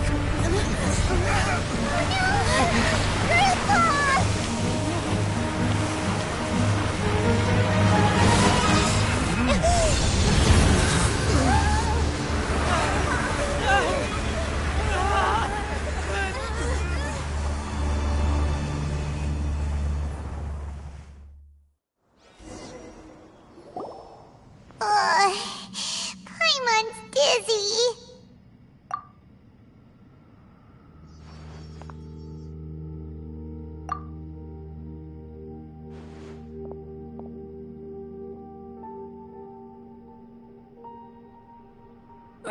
This day's going just great. What a nuisance. The sand dune collapsed. I saw an energy field. The village keeper protected us. It glowed green with dendro. Just like you said, it may well have been the remains of Lesser Lord Kusanali's power inside the scholar's body. The Dendro Archon. The present one. Grandpa? Grandpa? Oh no, he's getting confused again. Hey, look around you. Did there used to be a temple here? It seems that when the sand dune collapsed, it exposed these underground structures. The symbols on the gate belong to the Scarlet King's civilization. This structure must be ancient. Over time, the sandstorms completely buried it and left it in the state we see now. It could have been an underground palace in the distant past. Oh, a miracle. Praise the Scarlet King! What's he doing here? And his men too? They must have fallen down here with us. Pretty lucky if you ask me. Most of them seem in really bad shape. Except for him. He got off lightly. Mind your head. No, this isn't the time for conflict. Our exalted lord has shown us the way to his sacred palace. He's not actually gonna go in there, is he? As it happens, I want to take a look inside too. What are you doing? Don't you think it's curious? 1 minute, Lesser Lord Kusanali's power protects us from harm, and the next, remnants of the Scarlet King's civilization appear. 2 major deities are vying to showcase their power to us. It would be a shame not to witness them both. Paimon thought you weren't interested in gods. Indeed. In my view, gods are just a higher form of living being. Or creature, you could say. New discoveries are always worth investigating. Whether they have anything to do with gods is neither here nor there. Raman, what are you gonna do about your men? I'll just let them lay here. The Scarlet King will take care of his people. Right now, I'm going inside.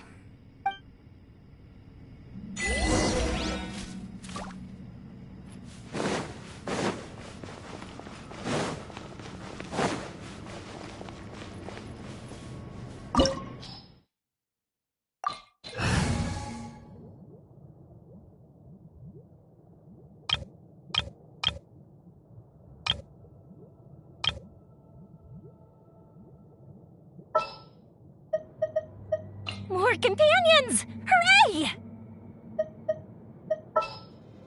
What shall we do?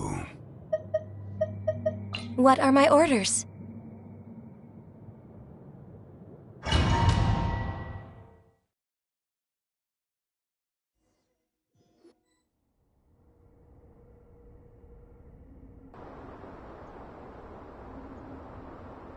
It's full of life here.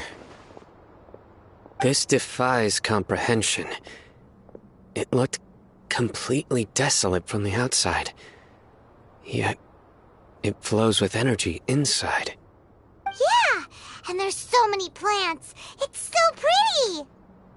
Sir Rahman. Huh? Me? Do you see another Rahman here? Are you mocking me? What do you mean, sir? Interpret it however you want, but there's something I'd like to draw your attention to. While this structure is clearly left over from the Scarlet King civilization, the energy that flows in here is that of the Dendro Archon. Whatever you say. It's not like I have a vision. There's nothing to be angry about. Think of this as an academic journey. It does seem kinda strange. If that's true, then we might have to explore this whole area to find an explanation.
Stabilize! The fuse is lit!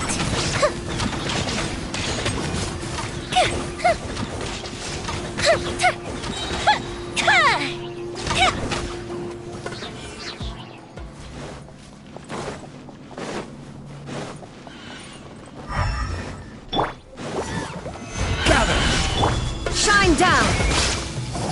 No touching! Time for a light show!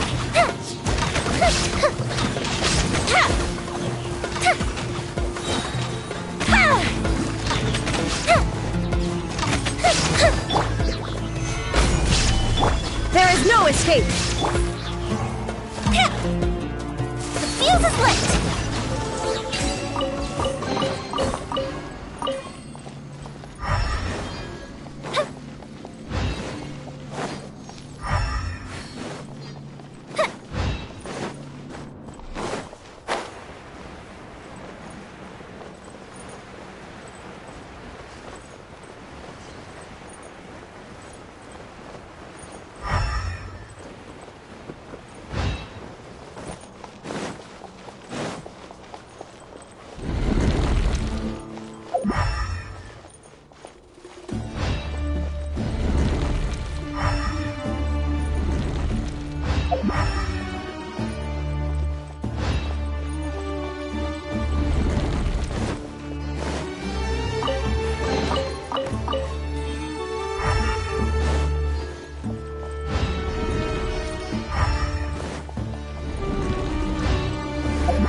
Solidify! Illusion shattered! Time for a light show!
Stabilize!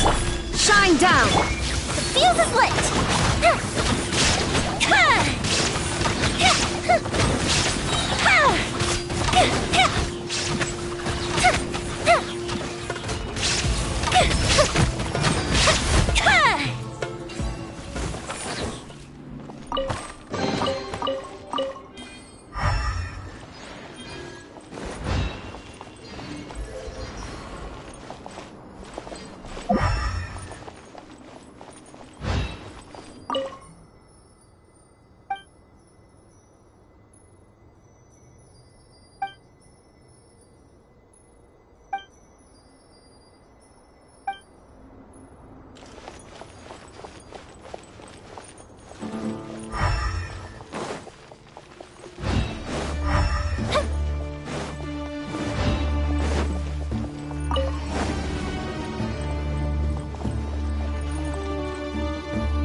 Crumble! This is order! Solidify! All hail! Access denied! There is no escape! Fire hazard!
It's a sight to see.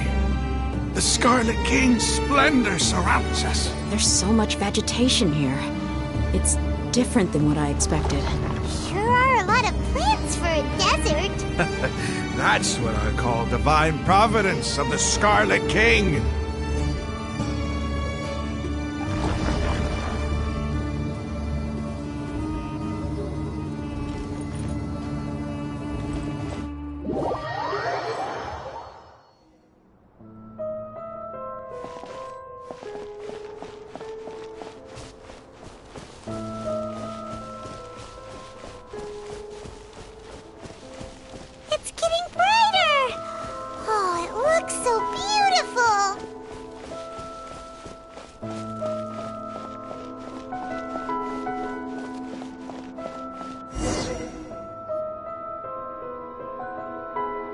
Wait, what's that? A load of flowers. And it looks like there's something among them. These are Scarlet King runes. They left something behind. Yes. It's an elegy written in an ancient script. What does it say? Here lies our faithful priest Kasala. His wisdom is a miracle among the people, deserving of high praise and admiration. You can read ancient Scarlet King script? Of course. Every student needs to master at least 20 languages before they graduate. He's not serious, right? There's still something off about this place. The elemental energy here is too concentrated. The scent of life. Is it trying to tell us something? Is this it? Analyzing.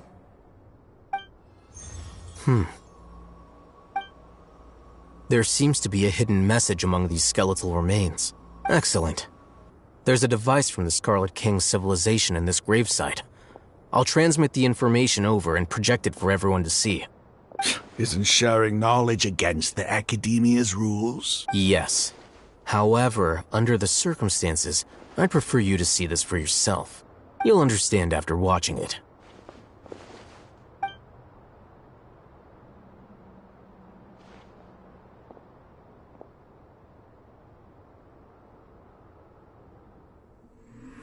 Civilization is born of knowledge, but so too can knowledge be its demise. A disaster caught us unaware. It was knowledge that did not belong to this world. The Scarlet King brought this forbidden knowledge into our world, and it quickly spread like a plague. People's minds were filled with crazed whispers. Dark gray scales spread across their bodies. Even the land was stripped of its vigor. Only a desperate, deathly silence remained. Were it not for greater Lord Rukkhadevata from the forests, the damage would have been irreversible. She summoned the priests to build temples and infused into them the divine power of life. The disaster was miraculously tempered, and the embers of our civilization were preserved in Aru village. Alas, the miracle could not last. As long as forbidden knowledge continued to exist, it would forever blight this world. In the end, the proud king of the desert, my eternal lord, chose to sacrifice himself. I have spent my whole life since guarding one of these many temples. But now, my duty is coming to an end. As I close my eyes for the final time, the sight of that noble deity will appear in my vision once more. In helping the Scarlet King to eradicate forbidden knowledge, she exhausted her strength, and her form became that of a small child. How strange.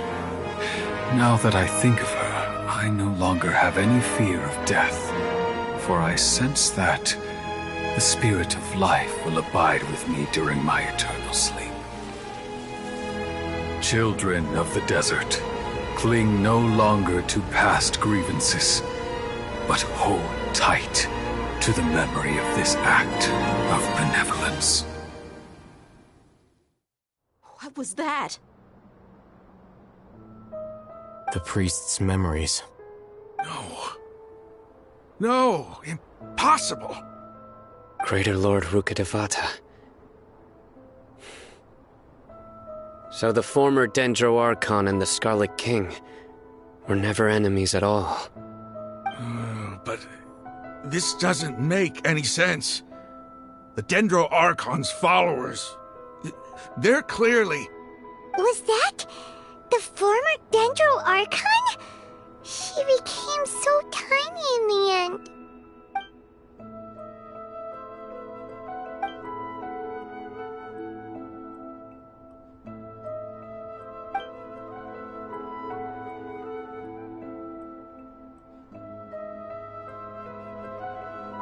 You might be distrustful of the Akasha, but there's no reason for you to doubt the Scarlet King's technology. You've just witnessed his priest's last words. I've never heard about any of this before. The surviving followers of the Scarlet King all gathered in Aru village. Our god did not make mistakes. We refused to believe any of the rumors.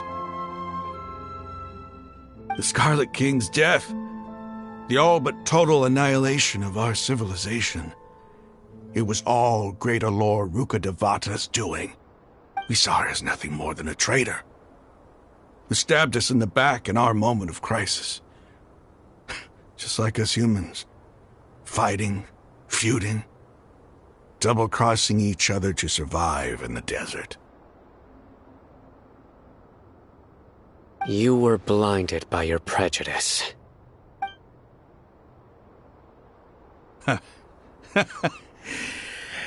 If I hadn't seen this for myself, if I hadn't witnessed his last words with my own eyes, ears, and heart,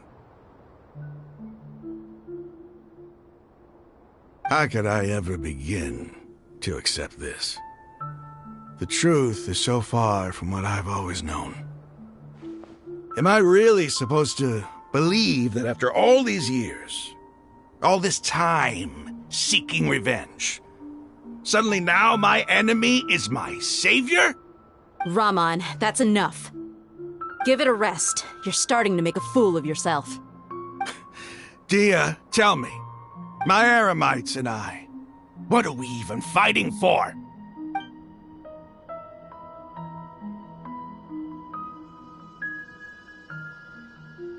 Hey, how you doing?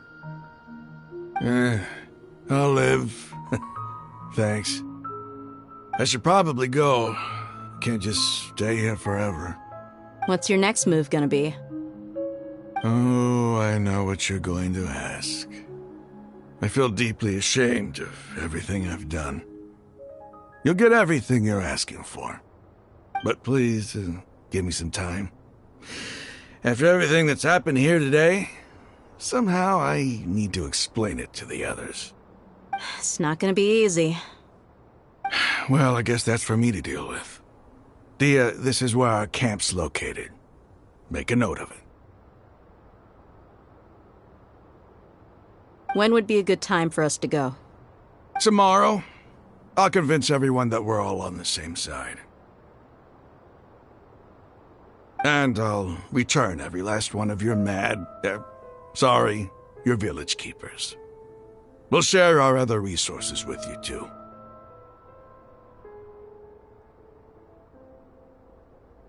You seem to finally understand that our true enemy is the sages. Yes. The gods never gave up on anyone. It's the people responsible for all this that need to face the consequences of their actions. That must have been rough, but he seems to have figured things out now. Raman's no fool. Being the leader of your own faction in the desert is no easy feat. It's too bad he was held back by his belief in the Scarlet King. But now that that's changed, I guess we have a few more people on our side. The outcome, at least, is favorable. We should get going too. Let's head back, have a proper meal, and a nice, long sleep. We'll need all our energy tomorrow.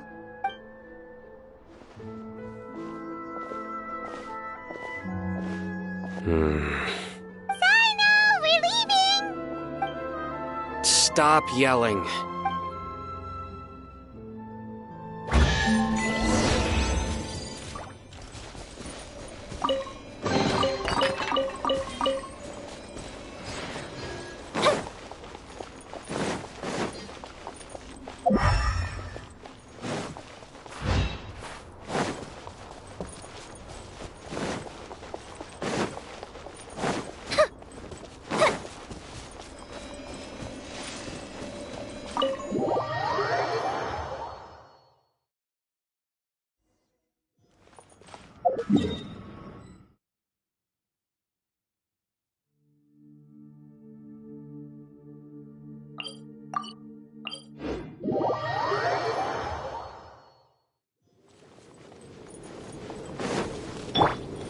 ice and frost. Healthy body, healthy mind.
Take it easy.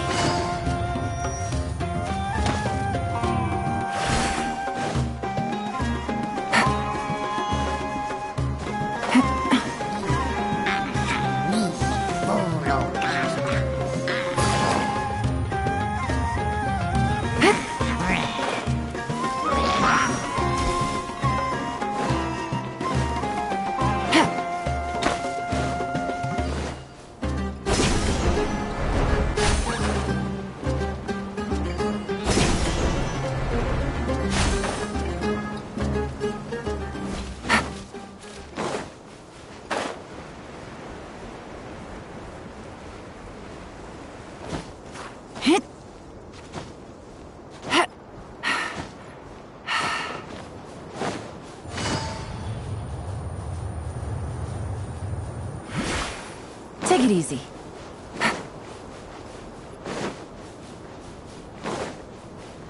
Take it easy.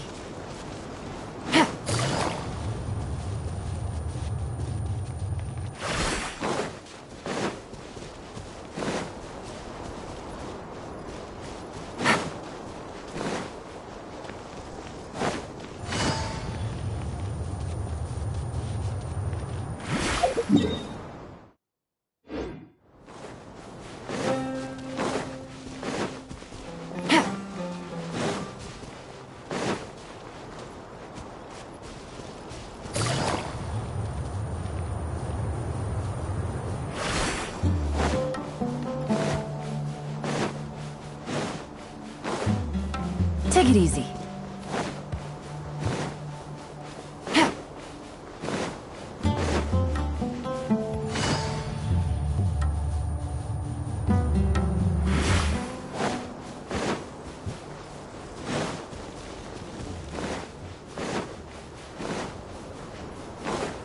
Take it easy.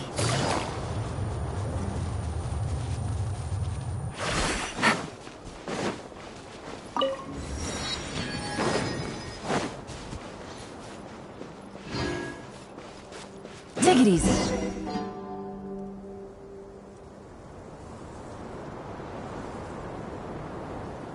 Raman, we're here. Everything's been arranged. Someone will bring the village keepers back to Aru village shortly. I guess all I can say now is thanks for agreeing to help. Ah, don't mention it. I think we can both agree you went to hell and back for it. But we share a common cause now. From here on out, we're allies. Where are the perpetrators? I'll bring you to them. Follow me.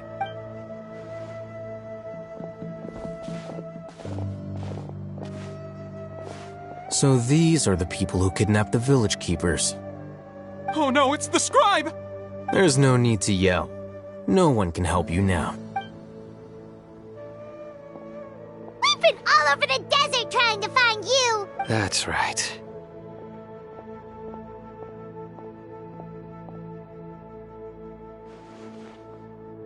General Mahamatra? No, no! Make it quick, please! Swift and painless! Whoa. The moment they set eyes on Sino, they turned pale like they've seen a ghost! You should have known that I would be coming for you. Wait, we were just following orders. You know what I'm talking about, right? There's no way we could have done all this by ourselves. No, not Sino. He's gonna tear us limb from limb. I could do worse. Please have mercy! Start talking. Otherwise, I'll have to resort to other methods. So, your superiors have kept you quite busy recently. Why? What are they trying to accomplish? They wanted to extract canned knowledge. Don't play dumb. You know what I'm really asking. They extract divine canned knowledge. Then what? I really don't know how to explain it. Well, you better start talking or you'll be sorry! You don't want to make things any more difficult for yourself, do ya? Be my guest.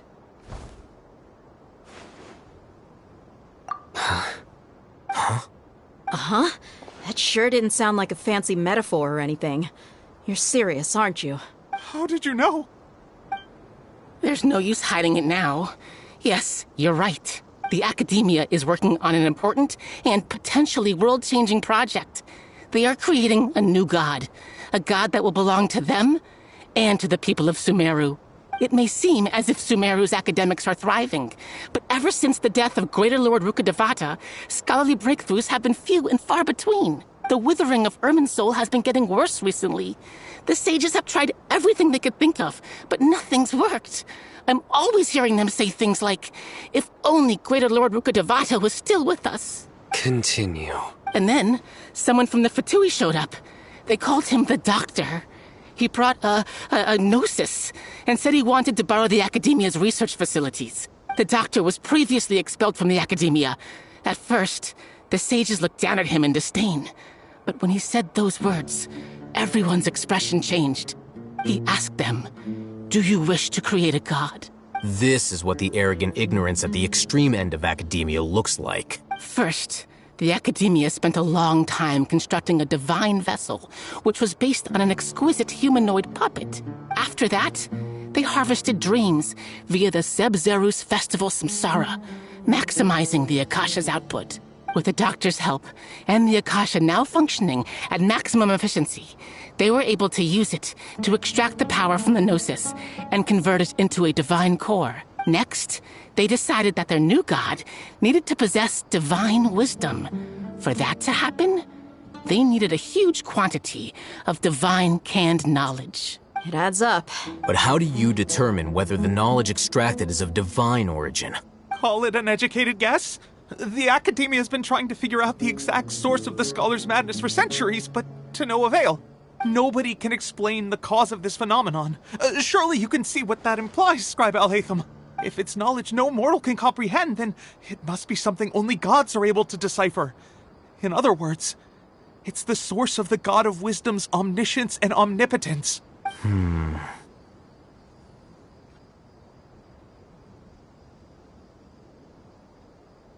You must have noticed by now. The Academia doesn't care about who their god is.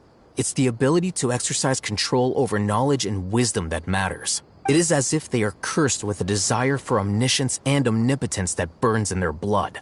Some organisms demonstrate phototaxis, and thus orient their entire lives in respect to sources of light. For the sages, their only source of hope is the existence of a deity who embodies the acme of wisdom. This is but a form of phototaxis. For many scholars, the absence of a god of wisdom means stumbling in the darkness for the duration of their lives. Then what does Lesser Lord Kusanali mean to you? Is she not a true god present in this world? If you already have a new god, why try to create another one? From the beginning, the Academia has never treated her as a god. When the Academia first discovered Lesser Lord Kusanali, the newborn god of wisdom, the sages hoped that she would be as wise as Greater Lord Rukkhadevata. But upon evaluation, they found that at the time she possessed no more intelligence than any ordinary human child. The sages never had a ruder awakening. This forced them to accept that Greater Lord Rukkhadevata had indeed passed away. Not to mention that Lesser Lord Kusanali's gnosis had been used to power the Akasha this entire time. By herself, she has neither an Archon's raw power, nor the spectacular insight expected of a god of wisdom. Slowly but surely, people began to forget about her existence. So, this is the path the sages have chosen. All right, let's try to keep our cool. If everyone's in a bad mood, then let's change up our scenery. Rahman, give me a few men to help us escort the village keepers back to the village. And these 2 scholars, they're coming too. Sure, as you wish.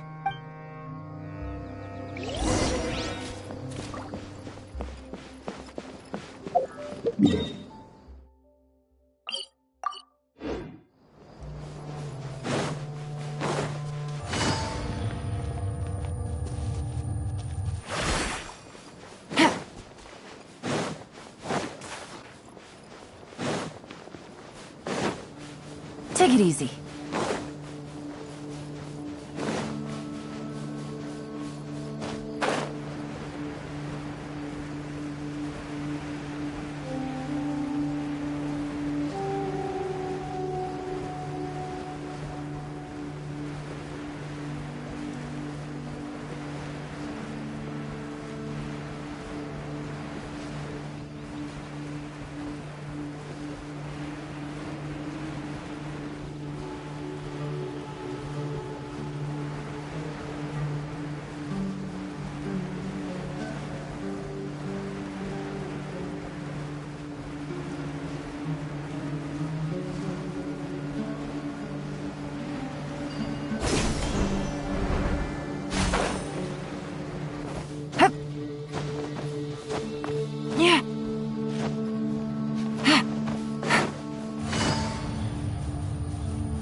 Take it easy.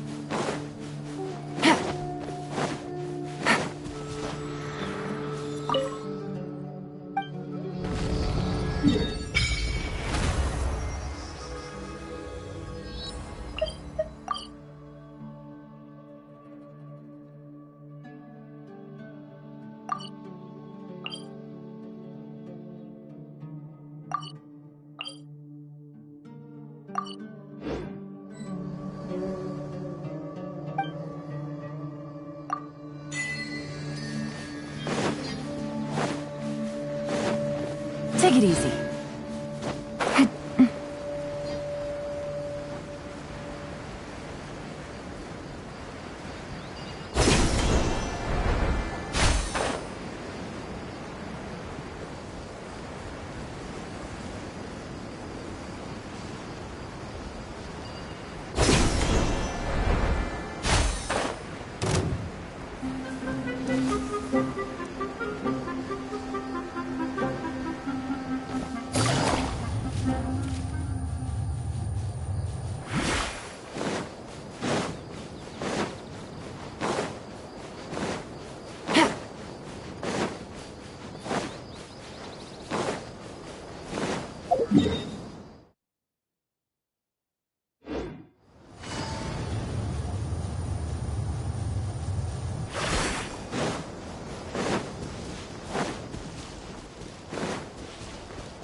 Take it easy.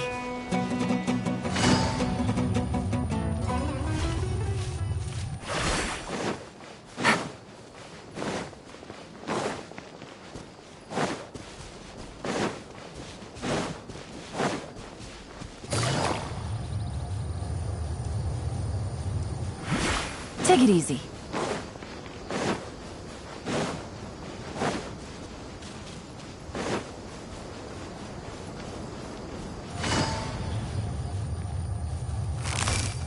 Busted.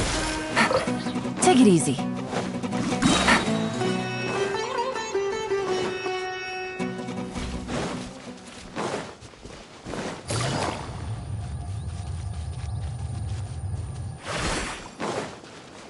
Take it easy.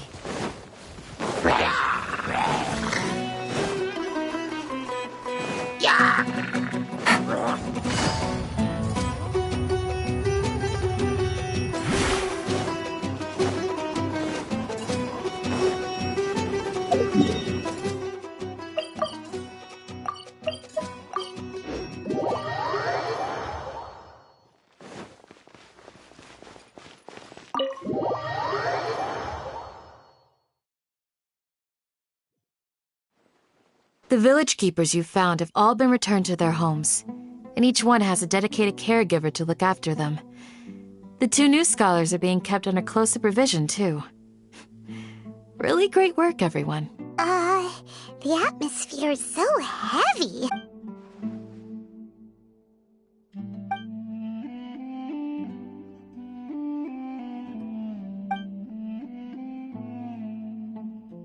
Hey! Say something! Stop spacing out! Come on, is there nothing left to talk about? In that case, let's all get some water and try to think about something else. Or I can go fetch some snacks. Oh, Paimon's so coming with you! Do you have any plans, Traveler? Gods above, you're not talking about work, are you? So you were still withholding some information?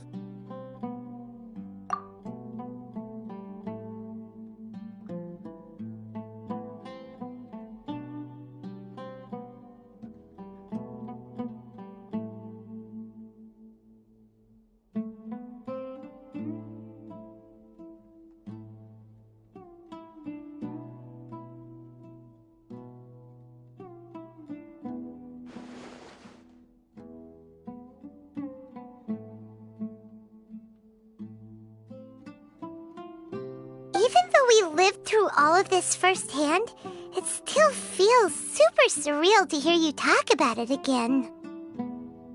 What a whirlwind of a story. I felt like I was holding my breath the whole time. It seems like there'll be more issues to face in the days ahead than I'd anticipated. Still, now's a good time to make our next move. Now that Ramon's joined us, we'll be an even stronger team. It's time to make a plan.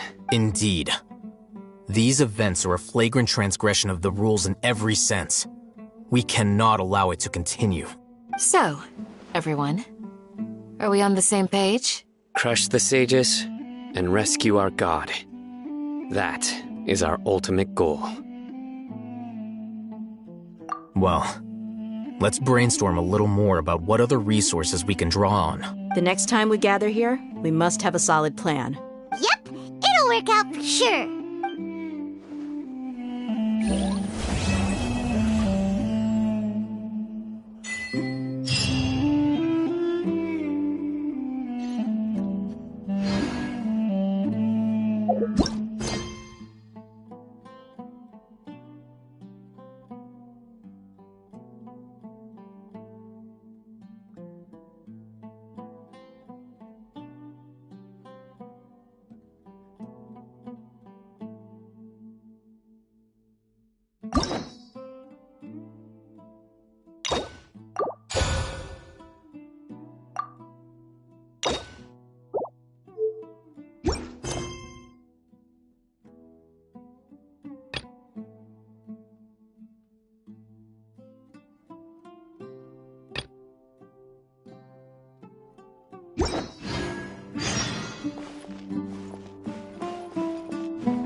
You must let me know if there's anything I can do to help. Though I cannot leave Aru Village, I can't help but feel stirred when I see the looks in your eyes. I've never felt as roused as this when fighting alone in the past. I suppose this must be the power of camaraderie.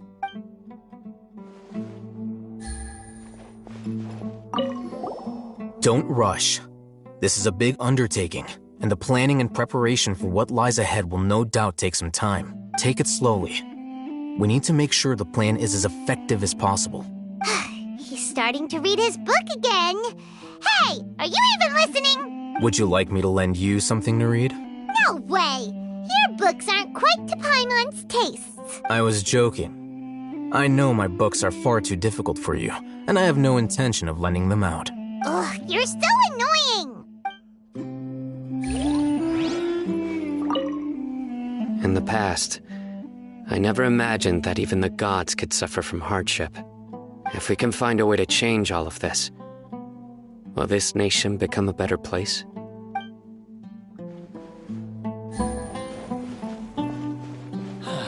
Your memory is far superior.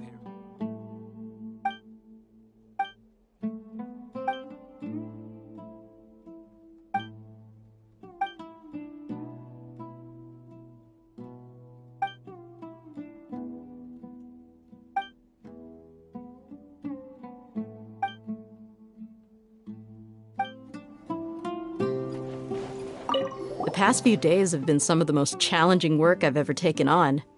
And none of it'll earn me a single mora. I can't believe it. Look on the bright side, Dia. Maybe we'll get a huge reward after this is all over. You've got a point. Hey, what would you do if you woke up tomorrow with more money than you could ever spend? Paimon would buy boatloads of tasty snacks. That's it? And maybe some tasty drinks as well? How adorable. Well, here's to all our indulgent fantasies. If there's a chance they can come true, I'll give it my best shot. And here's hoping that everything we do from now on will change this world for the better.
Take it easy.